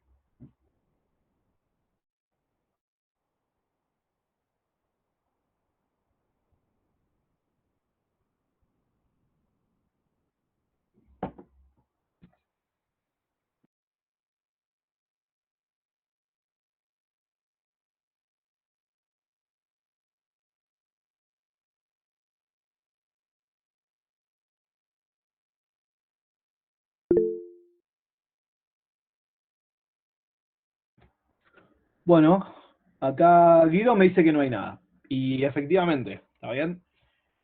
No hay ni estrictamente dominantes, ni estrictamente dominadas, ¿sí? Con estrategias puras. Y acá es donde se hace necesario empezar a considerar mixtas, ¿sí? En el anterior ni nos hizo falta, porque ya con puras pudimos llegar a una única predicción. Y acá les adelanto que ya en la guía y para todo lo que viene, o sea, después de la clase de hoy, ya van a trabajar directamente siempre considerando mixtas. ¿Está bien? Siempre que hagan eliminación, miramos primero puras, después miramos mixtas, y ahí es donde concluimos que no hay nada, si es que no lo hay. Entonces vemos mixtas. ¿Qué estrategia de qué jugador podría estar dominada por alguna mixta? Tratemos de identificar cuál podría ser, y después ver si efectivamente hay alguna. ¿Cuál podría estar estrictamente dominada acá? El jugador 2, dicen, nunca elegiría... Podría ser la F, ¿está bien? Yo pensaría que F, no sé. Claro, podría ser. ¿Y cuál es para que F sea la candidata? Justamente lo que hay que mirar es que no es mejor respuesta ante ninguna de las puras del 1. O sea, si el jugador 1 elige A, al 2 si fuese consciente de eso, al 2 en realidad le convendría E. Si el jugador 1 eligiese B, al 2 le convendría E también, y si eligiese C le convendría T. Entonces, F no es mejor respuesta ante ninguna pura, que creo que eso lo tenía en alguna definición, lo tengo en un ratito. Ahí está, lo voy a definir formalmente después, ahora estoy solo anticipando la idea. Entonces, F nunca sería lo mejor ante puras, ante cualquier pura del 1. Eso hace que sea una candidata para verificar su dominancia por mixtas. Acá puede pasar o no pasar, pero es lo que vamos a hacer ahora. Sabiendo todo esto, ¿qué tipo de mixta vamos a construir para el jugador 1? Yo voy a llamar sigma 1, así les dejo claro que se puede usar una notación sencilla para una mixta del 1. No hace falta agregar otro índice, pero si quieren hacerlo por una cuestión de claridad va a estar bien. ¿Qué forma debería tener una estrategia mixta que domine estrictamente a F? Claro, P1 menos P0. ¿Está bien? Ciertamente tiene que ser una mixta entre D y E. Puras entre D y E ya vimos que no hay, ¿no? D no domina estrictamente a F, hay veces que es peor. Y E tampoco, porque también hay veces que es peor. Pero combinando D y E podría ser que obtenga una mixta que domine estrictamente a F. Y eso es lo que vamos a ver en el paso siguiente. Pero para hacer una duda, ¿este las cuentas muy es rápido. del jugador 2 o del jugador 1? ¿Quién? Ah, perdón, sí. Muy bien, la mixta es del 2. Así que a esta la tengo que llamar sigma 2. Gracias por la aclaración. Fíjense que esto sí es importante. Y ahora también es importante ver qué pagos tengo que mirar. Ahí los tengo en la slide hechos, pero obviamente los voy a construir. Entonces, quiero ver si la estrategia E del jugador 2 es estrictamente dominada por una mixta. Por lo tanto, ahora voy a calcular una utilidad esperada del 2 cuando juegue sigma 2 y arranco con el jugador 1 eligiendo la primera de sus opciones, que es A. Esto era así, vamos a ver. Se me parece que me lleva... Ah, me cambió de... También creo que tengo que dejar... Ahí está, se va. Ahora sí. Voy a calcular la utilidad esperada del 2 cuando juegue su mixta. Ah, y una cosa de la anotación del libro. En general, Watson siempre va a escribir la estrategia del jugador 1 primero y la del 2 en segundo orden, cuando use comas, ¿sí? Esta es la anotación que usa Watson, y dentro del paréntesis mantiene el orden de los jugadores. Voy a decir, en la slide lo hice así. Ok, sí lo hice. Es solo para que la anotación sea consistente con lo que van a encontrar en el libro, pero la verdad es que se podría hacer de otra forma. Ok. A consignados. A ver, traten de ayudarme con los valores. Ahora sí les voy a pedir ayuda. Miren la matriz, que ustedes la tienen, y díganme por cuánto va a estar multiplicado P. Y por 3. ¿Y por cuánto? Perfecto. ¿Y por cuánto 1 menos P? Por 4. Por 4, ¿sí? Vuelvo atrás para verificar esto. Son este 3 y este 4. Los que ocurren cuando el jugador 2 elige la mixta si el jugador 1 juega A. Y como estoy analizando el jugador 2, es importante ver que en ese caso yo analizo los segundos valores de cada celda. Bueno, ¿cuánto da esto? Ahora sí, ayúdenme con los cálculos porque ahora ya no tengo muchos ceros. Entonces, Daría menos P más bien, 4. Claro, o 4 menos, claro, perfecto. Bien. ¿Y esto contra qué lo tengo que comparar? Contra el 1 de los pagos. Contra el 1. Me encanta porque ahora son todos distintos. ¿Sí? Entonces, cuando me dicen el 1, ya sé que ese es el valor correcto, ¿está bien? Porque creo que es el único 1 que hay en toda la matriz, que en este caso es el que hay que mirar. Okay. 4 menos P mayor que 1. Ah, y fíjense esto. Alan, Sí. ¿es porque estás viendo si F es dominada? Claro, es justamente por eso. Sí. De hecho, el 1 es la utilidad del 2 cuando el jugador 1 juega A y el 2 juega F. ¿Sí? Así que con eso redondeamos el punto de Delfino. Bueno, ahora, ¿a qué condición me lleva? A ver si entendieron algo de lo que les dije hace un ratito. Claro, no es relevante, porque queda que P tiene que ser menor a 3. Perfecto. ¿Ven por qué no es relevante la condición? O sea, ¿están de acuerdo con Carolina? ¿Qué podemos decir cuando P es menor que 3? ¿Lo ven? Pasa siempre esto. No nos agrega restricciones sobre las probabilidades. ¿Sí? Fíjense la malicia con la que diseñé este. Yo podría haber elegido cualquier 3x3, pero este lo hice a propósito para que pasen al menos algunas de estas cosas y que uno vea, bueno, no es que siempre te dan valores redonditos y hay que saber qué hacer. Entonces, esta condición es irrelevante. Vamos a escribirlo. No agrega restricciones sobre los valores de P. Bueno, ¿qué sigue? A ver, la utilidad del 2 con B y sigma 2. Ayúdenme con el cálculo de esto. Vamos a tener P por cuánto. No es 3 ahora. Por 0. P por 0 y 1 menos P por cuánto. 1 menos P por 5. Por 5, ahí está. Aclarémoslo. Efectivamente tenemos el 0 y el 5, ¿sí? Y después van a ser 8 y 4 en la última. Ah, una cosa. Tengo que comentar lo anterior, porque una cosa es ver, quedarse tranquilo porque uno lo ve en el resultado, pero algo típico de mis cursos, y algo que me encanta hacer cada vez que puedo, y siempre en esta materia se puede hacer, es tratar de tener una lectura de por qué llegamos a esta condición. ¿Por qué me quedó P menor que 3? ¿Y por qué es irrelevante la ponderación que le dé a cuáles son estas estrategias? A D y E, en caso de que el jugador 1 elija A.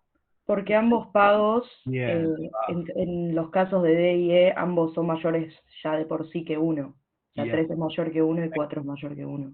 Perfecto. ¿Ven lo que señala Carolina acá? Yo estoy ponderando entre 3 y 4.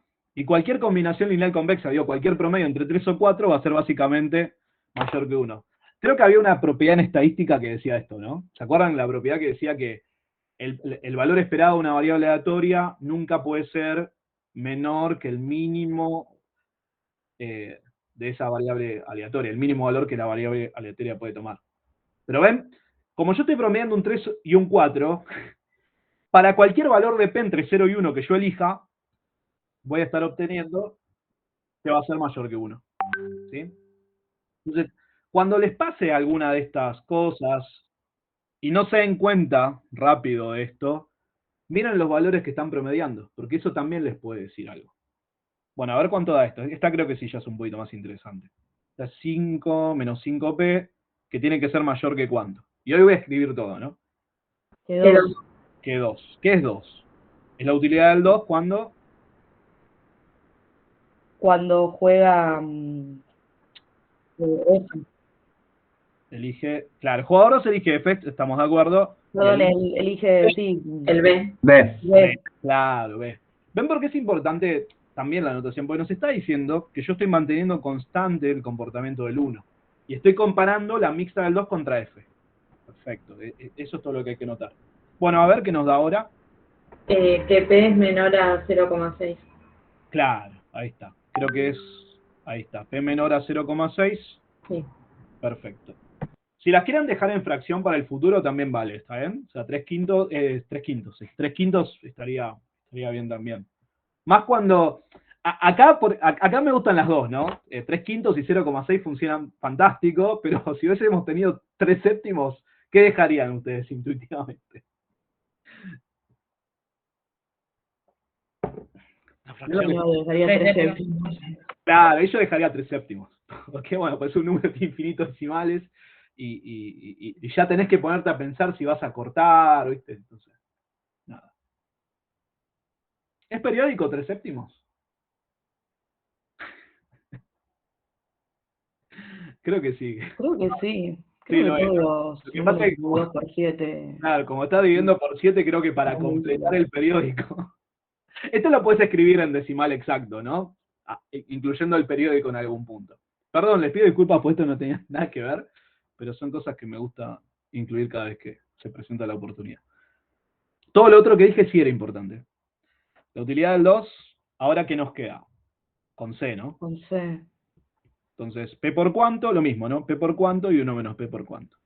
Sería P por 8 Bien. más menos 1 menos P por 4. Por 4. Tiene que ser mayor que 5. Claro, mayor que 5, ahí está. Esta es la última que es... Esta sí es interesante, pues es un poco la que nos traía problemas al principio. Hay que ganarle un 5, y para eso le tengo que dar una ponderación al 8 lo suficientemente alta. Vamos a ver cuánto. A ver qué nos queda. Creo que el 4 queda solito. 4 más 4P. Mayor que 5, ahí está, ¿no? Que 5 es la utilidad del 2. Acá les pido ayuda a ustedes por última vez. C y F. C y F, perfecto. Sí. Es fácil ver las dos porque siempre estoy comparando contra F. Y la primera es lo que ya asumí que está eligiendo el 1 para hacer el análisis. ¿Pero cuánto da esto? Esta creo también pueden. P igual a 0,25. Sí. Mayor a 0,25. Este se puede escribir también en decimal sin drama, igual que el 0,6. Y ya estamos, ¿no? Ya estamos. Ojo, a veces ¿qué puede pasar? Digo, dentro de todas las cosas que puedan pasar, acá vamos a ver que todo esto sí funciona, porque el 0,25, perdón, esto no tiene nada que ver. O sea, yo tengo el 0 y 1, ¿no? 0,25, 0,6. ¿Ven que podría quedar que el conjunto, que la intersección sea un conjunto vacío? Pero acá no va a pasar, porque fíjense que yo del 0,6, ¿para qué lado tengo que pintar? Ya hice el paréntesis medio en la dirección que va. Para la izquierda. A la izquierda, sí. Y en el otro, para la derecha. Para la derecha. Perfecto. Entonces ven que la intersección no me quedó vacío. ¿Podría haberme quedado vacío con otros números? Sí, porque si por ejemplo el 0,25 en lugar del 0,25 me hubiese dado 0,7, ven que ahí yo también iba a concluir que no había mixtas, pero tenía que mirar la intersección. Efectivamente, hay valores de P que cumplen ambas condiciones. Hay valores de P que a la vez son menores a 0,6 y a la vez mayores a 0,25. Con lo cual, con cualquier P perteneciente al intervalo, acá insisto que es intervalo abierto, 0,25, 0,6, tenemos mixtas que dominan estrictamente a M. A F, perdón. Ahí está. Bueno, entonces, ¿cuál era la excusa acá? La excusa era mostrarles que F está estrictamente dominada, no por puras, sino por una mixta, y que esto nos va a permitir hacer la eliminación iterativa de nuevo. Creo que ahí ya está, ya sale fácil. No sé si lo planteo después. Si sí, estoy interesado. Ok. Bueno.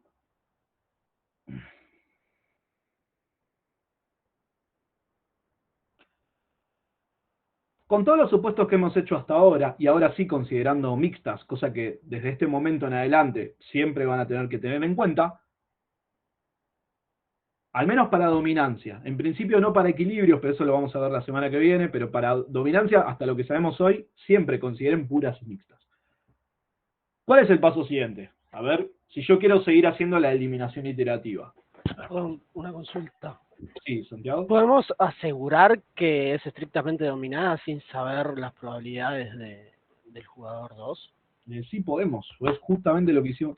Pero no es que yo no sé las probabilidades del jugador 2, yo de hecho las sé, no solo las sé, sino que encontré un rango completo. Ah, o sea, sí o sí va a estar entre 0.25 y 0.6. Claro, ¿cómo se lee esto? Vamos a verlo bien. Que cualquier sigma 2 de la forma P1 menos P0, donde el valor de P pertenezca a este rango, va a dominar estrictamente a F. Entonces, sí se lo vale. Yo sé, por ejemplo, que si elijo P05, funciona. Claro, pero si te da otro valor que no esté dentro de ese rango. Ahí no domina. Ok. Y entonces, por eso, ¿y nosotros sabemos que el jugador va a elegir entre ese rango? No es una cuestión de lo que el jugador 2 va a elegir, porque estamos analizando qué cosa ahora, dominancia. ¿Sí? Para que F para el jugador 2 esté estrictamente dominada, ¿qué tiene que pasar? Tiene que existir una que la domine estrictamente. Después el jugador 2 verá qué hace, si la elige, si no la elige. ¿Se entiende? Perfecto. Pero lo que estamos mostrando ahora es solo eso, existe una que la domina estrictamente. Y sí nos permite sacar una conclusión, que es que F nunca va a ser elegida. ¿Por qué? Porque si F fuese elegida para un jugador racional, se podría mejorar su pago eligiendo cualquier cosa que esté acá. Independientemente de lo que el jugador 2 finalmente termina haciendo, que capaz que hace otra cosa. Pero eso vamos a comparar más adelante. Lo que sí sabemos hoy, en este momento, es que F, al ser estrictamente dominada, ya no es necesario, ya no va a ser elegida por el 2 en ningún mundo. Genial. ¿Bien? Bueno, ahora sí, sigamos con el... Podemos hacer, ahí ya me están ayudando, ¿no? Luciana, el jugador 1 va a saber que el jugador 2 no va a elegir F. Bueno, veamos. Claro, ok, sí, perfecto, con el supuesto de conocimiento público. Así que descártase. Descártase. ¿Están de acuerdo con esto? Sí, sí. Sí, ¿no? Porque... Sí. ¿Y por qué? Es estrictamente dominada por B. En el nuevo juego es estrictamente dominada por B. Creo que ahí ya dejé todo igual, ¿no? Porque una vez que... Y en el que sigue, paso siguiente, a ver. Descártase, perfecto. ¿Qué sigue después?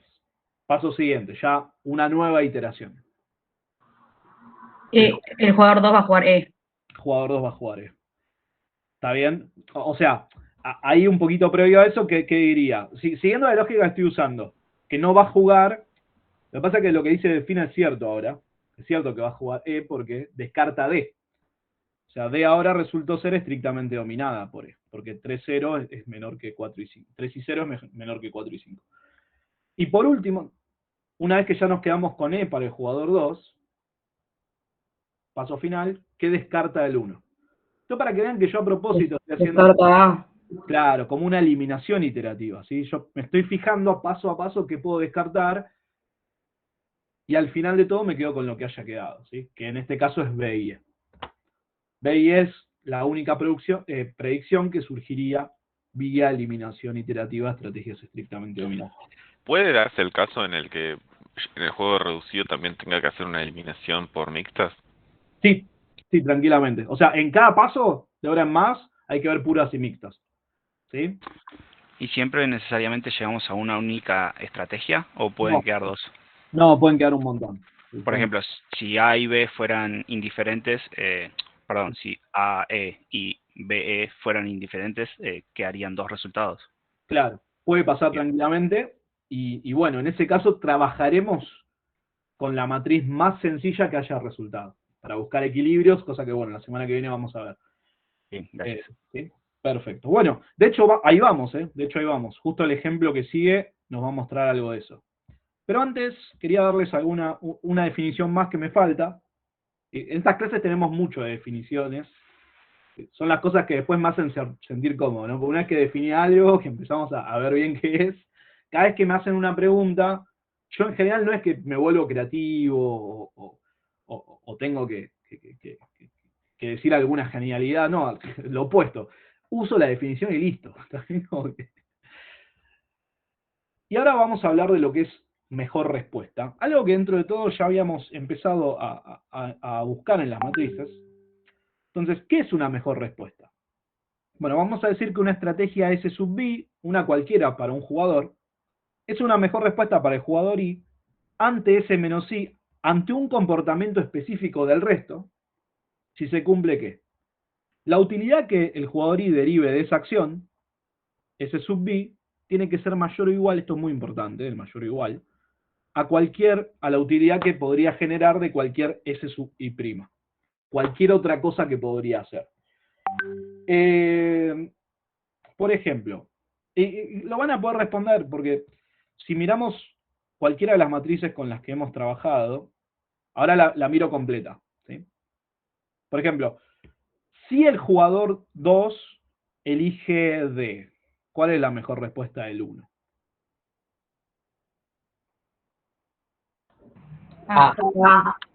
Exactamente. ¿Ven? Es un análisis distinto a todo el que veníamos haciendo. Y ahora ya no estamos hablando de dominancia, estamos hablando en un mundo súper puntual, que no sabemos si va a pasar ni importa, ¿está bien? Estamos empezando a pensar como en condicionales, como, bueno, ¿qué me convendría hacer si?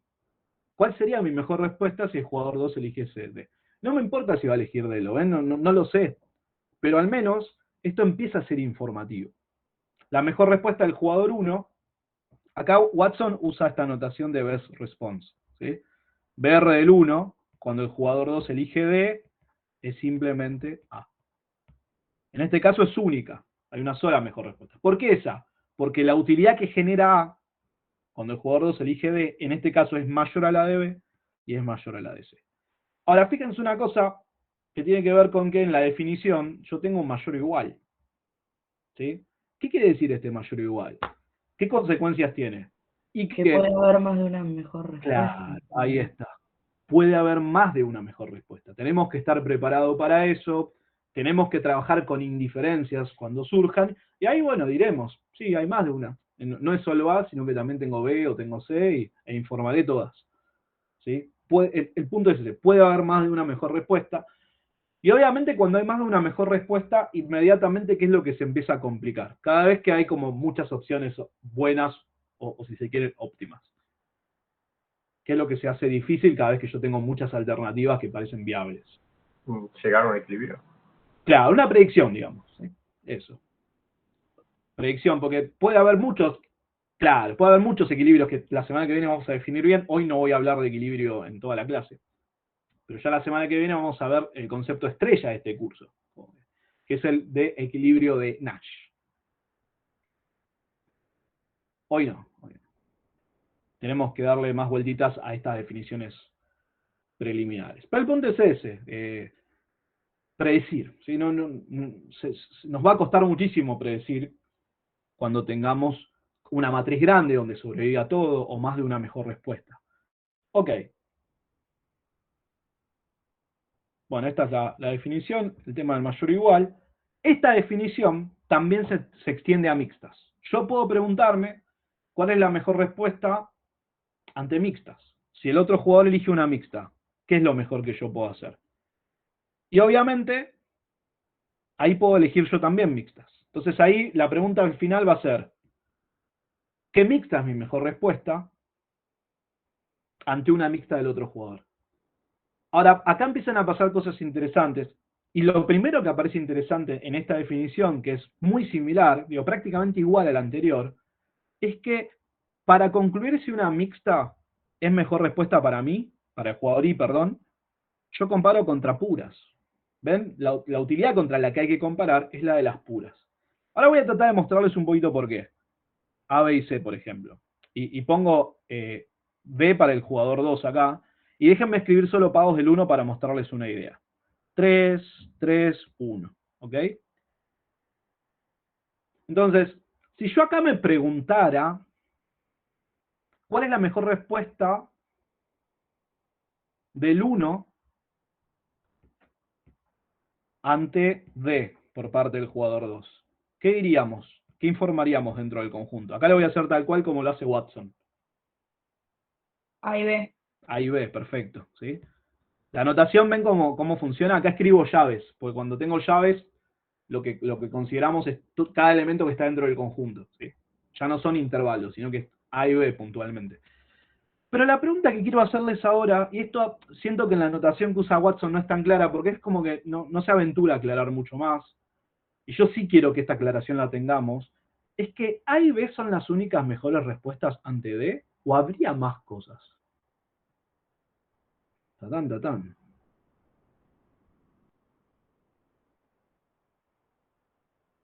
Parecería que, claro, pero eso sería si miramos puras. Recuerden que ahora permitimos mixtas, ¿sí? Podría haber una mixta Bien. que sea una mejor, o sea, que sea igual de buena que A y B. Sí. ¿Y cómo estaría conformada esa mixta? Vamos a dar un paso más. ¿Sería una mixta de qué tipo? A ver.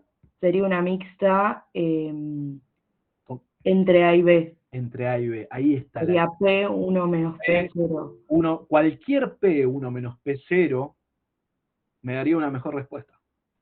Sí. ¿Por qué? Y acá voy a usar otra propiedad de los promedios. Porque cualquiera sea P y 1 menos P, ¿qué valores voy a estar promediando cuando calcule la utilidad esperada? Dos valores que van a ser... Dos valores que son iguales. Que son iguales, que en este caso son 3. Ahora vuelvo a eso. ¿Cómo se llama esta propiedad? La propiedad de que si yo le calculo la esperanza a algo que siempre vale lo mismo, el resultado es eso. Es formal, ¿no? La esperanza de una constante es... La constante. Constante, ahí está. ¿Sí? Entonces, si yo promedio... Entonces, acá lo que estoy viendo es que no solo A y B son mejor respuesta ante D, sino que cualquier mixta entre A y B lo va a hacer. ¿Y por qué entre B y C no? Porque cualquier mixta que yo construya entre B y C, cuando el jugador 2 elija D, ya no va a estar promediando un 3 con un 3. Va a estar promediando un 3 con un 1. ¿Y entre qué valores va a estar el promedio entre un 3 y un 1? Y bueno, entre 1 y 3.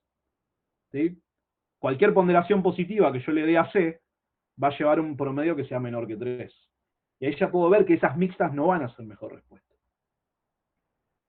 Bien, ¿cuál es el resultado que les quiero dejar en mente entonces? Que siento que Watson no aclara. Después ustedes si encuentran algo distinto me avisan. Porque Watson escribe sobre el conjunto, pero yo quiero que entiendan que no solo son estos elementos los del conjunto, sino cualquier mixta que se pueda construir entre los elementos del conjunto. ¿Sí? Cualquier mixta entre A y B también va a ser mejor respuesta. Y si hubiese algún elemento más, por ejemplo, si hubiese tenido 3-3, bueno, podía hacer la mezcla que quiera acá. Todo va bien.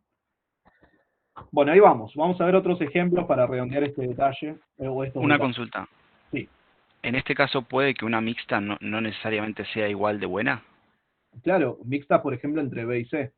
O mixtas entre No, A y claro, C. pero entre A y B es imposible. Es imposible, por eso terminamos encontrando que para cualquier valor de P entre 0 y 1. Está bien, gracias. Todas esas van a ser mejor respuesta. Acá lo hago cerrado el intervalo, ¿lo ven? ¿Qué significa que está siendo cerrado el intervalo? Que estoy incluyendo en particular tanto A como AB, puntualmente. Bueno, ahora vamos a ver otros ejemplos para... Ahora quiero mostrarles una cosa que también se suele pasar por alto en las primeras clases. La anterior está, Lucía. Ok. Ahí vengo, denme un minutito.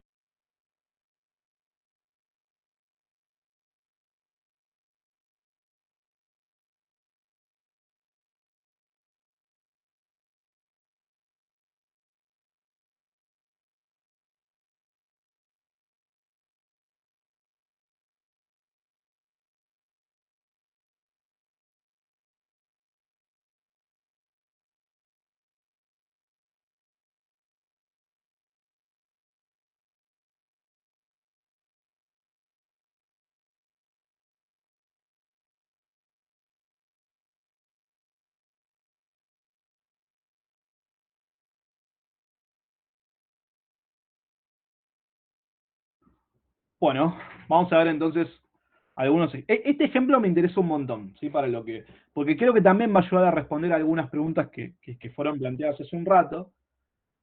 Y hagamos lo de siempre, ¿no? Hagamos lo de siempre. Estrategias estrictamente dominantes y estrictamente dominadas hay acá para cualquiera de los jugadores en puras? Arranquemos mirando en puras para comenzar el análisis.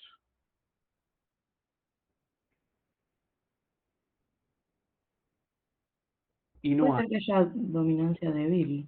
Puede ser, a ver, ¿en dónde? ¿Quién En- contaría? A ver. o sea, sería que 5-4 domina 3-4, pero no sé. Claro, te falta. Claro, no hay. No, me equivoqué. Porque este sí, claro, este 5 en C ya, Sí, no. ya define. Entonces, no hay nada, ¿sí? Para. Ok. Y a eso un gran que mal, porque vieron todo lo que estuvimos haciendo hasta ahora. Tío, tenías dominancia estricta, bárbaro, descartabas todo lo demás y te quedabas con una predicción. Tenías dominancia que después te permitía aplicar otras dominancias de manera iterativa, y hasta ahora nos había ido muy bien, porque siempre en los ejemplos que les había mostrado nos había quedado una predicción única. Pero acá ya esto deja de pasar y vamos a ver un poquito. Al principio no hay nada. Ahora si consideramos mixtas, ¿cuál podría estar estrictamente dominada? ¿Cuál podría? Y vamos a ver. La B. La B. Dijimos que la mejor respuesta del jugador 1 cuando el jugador 2 juega D, juega A, y en el caso de D juega C, por lo tanto D nunca es jugada y es una candidata. Bien. Hasta ahí estamos. Ahora tenemos que verificar un par de cosas más. Porque la pregunta que nos vamos a hacer es, a pesar de que B no sea mejor respuesta ante puras del jugador 2, ¿B está estrictamente dominada? Entonces, yo quiero que entiendan que en este punto B es una simple candidata a ser estrictamente dominada. No es que necesariamente va a serlo.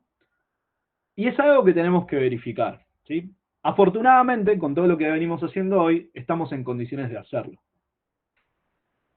B podría ser estrictamente dominada y la pista es esto que señalaba Federico recién. No es mejor respuesta ante ninguna pura. Así es como las vamos a seleccionar. Es la única que puede ser dominada por mixtas. A no puede serlo, C no puede serlo, pero B podría. Ahora vamos a ver si efectivamente va a pasar. ¿Cómo hacemos este análisis? Bueno, calculo la esperada. Primero, construyo la mixta del 1. ¿Sí? ¿Cómo voy a construir ahora? Sigma 1, P, 0, Sí. 1 menos P. Perfecto, ¿sí? Recuerden esto, siempre le asignamos el 0 a la estrategia que queremos ver si está dominada. Entonces ahora voy a calcular la utilidad esperada del 1 cuando juegue sigma 1 y el jugador 2 juegue D. Ayúdenme, a ver, P por cuánto. Vamos con los valores. Va a ser rápido de hacer, ¿sí? Este no. P por 10. P por 10 y Perfecto. 1 menos P por 0. Y después tengo todos ceros, así que ahora esto da directamente 10P. ¿A qué tiene que ser mayor 10P? Para empezar a hablar de dominancia. Por 7. 7. Entonces, ¿cuál es la condición acá? Que P tendría que ser mayor a 0,7. Claro. Iba a escribir 7 décimos, pero vamos a dejar el 0,7. Bien, esa es la primera. Vamos con la segunda. Ayúdenme ustedes. A ver, sigma 1, ¿con quién? Con E. ¿Cuánto da esta? A ver, ayúdenme. 0 y más. Bien. 0 por P más. 1 menos P por 10. Por 10, perfecto. Eso es lo único que me queda. Que esto es 10 menos 10P. ¿Y qué tiene que pasar? Tiene que ser... Ven, ahora ya no me preocupa el primer 7 y el segundo, pues ya lo hemos aclarado mucho, entonces estamos ok. Tiene que ser mayor que el segundo 7, ¿no? Sí. ¿Y qué nos queda ahora? Si despejamos... 3 sobre 10P va a quedar, ¿no? 3 sobre 10 mayor a P. Ahí.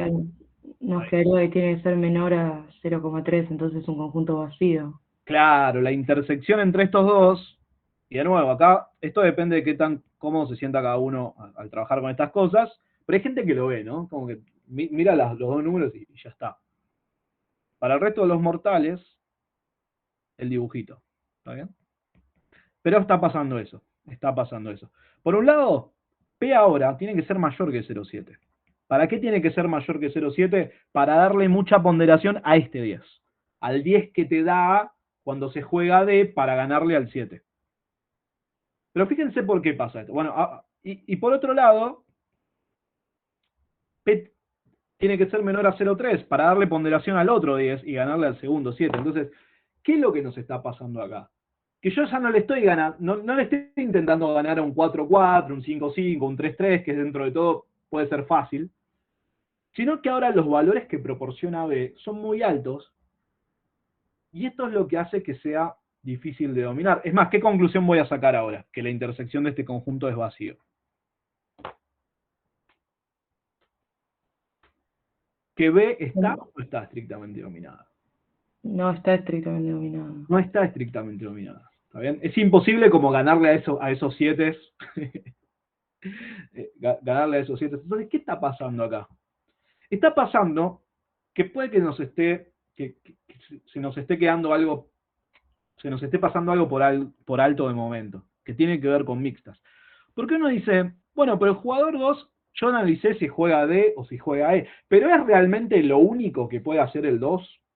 ¿Sí o no? ¿Qué podría jugar el 2, además de simplemente D o E? Ahora podría que jugar una mixta entre podría D y jugar E. una mixta. Entonces, les hago una pregunta, a ver qué intuyen. ¿Habrá mixtas para las cuales B sea la mejor respuesta? Mixtas del 2, ¿no? Mixtas entre D y E. Hay que evaluarlo, exactamente. Yo les voy a dejar una, que es 0,5 y 0,5, para mostrar que solo existencia. Después lo pueden hacer genérico, el análisis.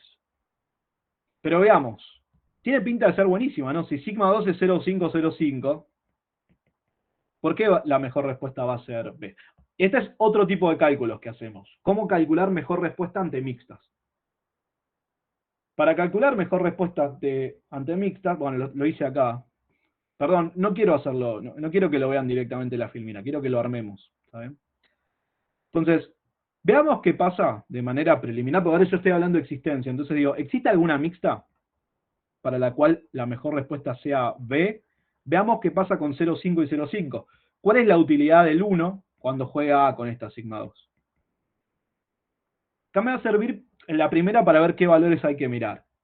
Acá cambia un poco el análisis porque yo al jugador 1 lo estoy dejando fijo en A porque quiero ver qué tan bien le va a ir, pero los pagos aleatorios aparecen porque el 2 está eligiendo una mixta. El 2 a veces va a elegir D y a veces va a elegir E. Va a tener 5. Claro, porque el primer 0,5, cuando el jugador 2 elija D, ¿por cuánto lo voy a multiplicar? Por 10. Por 10, ahí está. Y el segundo 0,5 por 0. Estos sí los quiero acá. Esta es la utilidad del 1 cuando elige A si el jugador 2 elige D. Mientras que esta es la utilidad del 1 cuando elige A si el jugador 2 elige E. Y da 5. ¿Sí? Perfecto. Bien, dejemos ese 5 ahí. ¿Cuánto me da B? B te da 7 porque... Es fácil de ver que B da 7. ¿Por qué? Porque acá vuelvo a aplicar qué cosa, sin hacer las cuentas.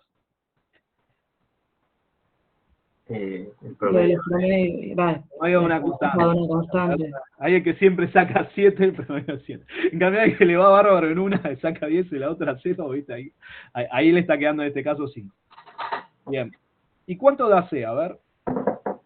Alan, una pregunta. Sí. Vos ahí estás poniendo utilidad de 1. Sí. ¿No sería utilidad de 2? No, es la del 1, porque estoy tratando de ver cuál es la mejor respuesta del 1 ante una determinada del 2. ¿Sí? Claro. Es muy distinto el análisis. Y esto igual lo van a hacer 1000 veces. ¿Cuánto da la última? Ahora tengo 0,5 por 0. 5 de vuelta. 5 no. Es que nos vuelve a dar 5. ¿Cuál es la mejor respuesta? A ver. Sí, ¿cuál es la mejor respuesta del jugador 1 ante esta sigma 2 que vimos? B. B. Muy bien. Entonces, esto es lo que muestra. Acá hay una relación entre estrategias estrictamente dominadas y estrategias que nunca son mejor respuesta. ¿Sí? Las estrategias que sean estrictamente dominadas, ya sea por puras o por mixtas, nunca van a ser mejor respuesta. Ante nada. ¿Saben? Ante nada que se nos pueda ocurrir. En cambio, las estrategias que no sean estrictamente dominadas van a ser mejor respuesta ante algo. ¿Sí? Lo que estamos viendo que pasa con B acá es que B no resultó ser mejor respuesta ante ninguna pura del otro jugador. Pero estamos viendo que sí lo puede ser ante mixtas. ¿Y de dónde viene el fundamento para que eso pueda pasar? Y que B en promedio está dando pagos muy buenos. Pero claro, para que ese promedio se verifique, yo necesito una distribución de probabilidades sobre lo que haga el otro jugador. Si el otro jugador le da una ponderación muy alta a D o muy alta a E, ya no me va a servir B. Pero si esa ponderación es relativamente balanceada, sí. No solo funciona con 0,5 y 0,5. Después pueden incluso encontrar el rango completo de mixtas del jugador 2 para los cuales B es mejor respuesta. Les dejo de tarea que intenten hacerlo. A ver si lo dejé de tarea realmente. No, no lo dejé de tarea, pero lo hice en la slide. Sí.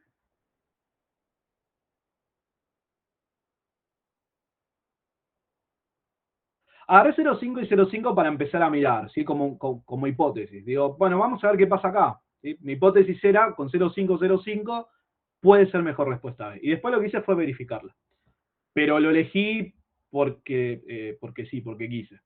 Entonces, si uno no quiere hacer eso, el análisis se puede hacer general.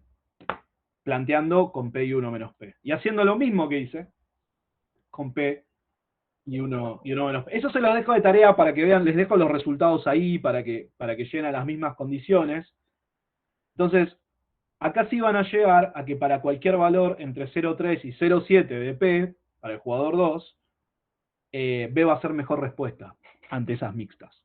¿De dónde viene el hecho de que B sea mejor respuesta ante esas mixtas? Y bueno, de que los pagos que ocurren como promedio, si quieren, en los dos escenarios, es alto. Entonces, cuando tenés una buena probabilidad de llegar a ambos escenarios, B resulta ser muy buena.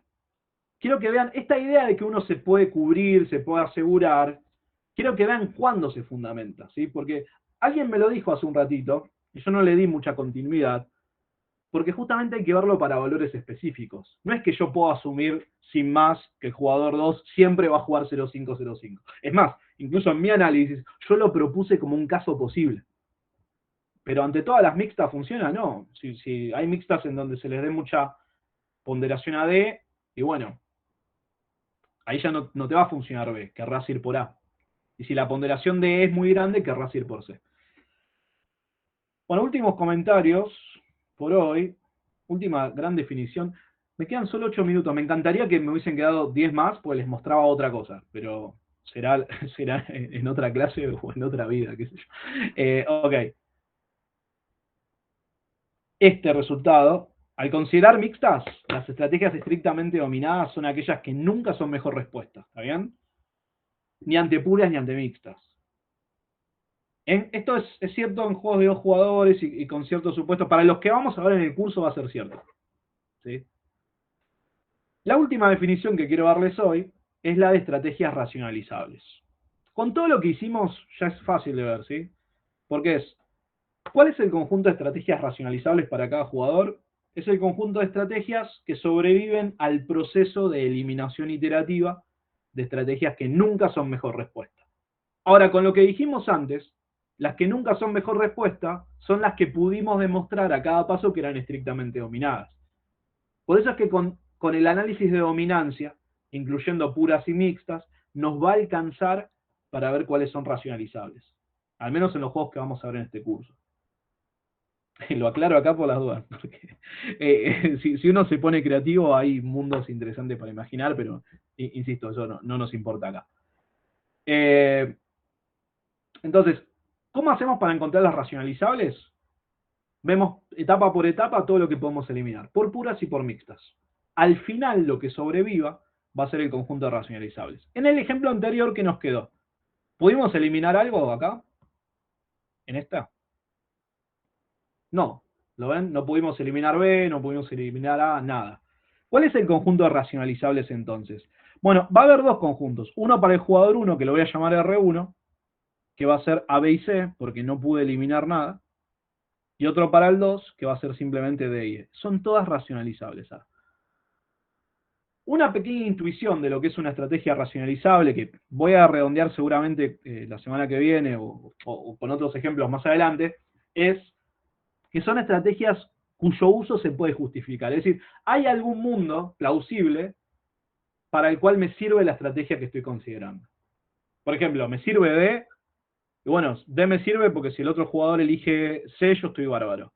Ahora, el otro jugador tendría que elegir C. Puede elegir C, y sí, puede elegir C, porque si yo elijo E, y así, ¿está bien? No lo voy a hacer hoy al detalle, pues ya no nos queda tiempo, solo les estoy dejando la definición.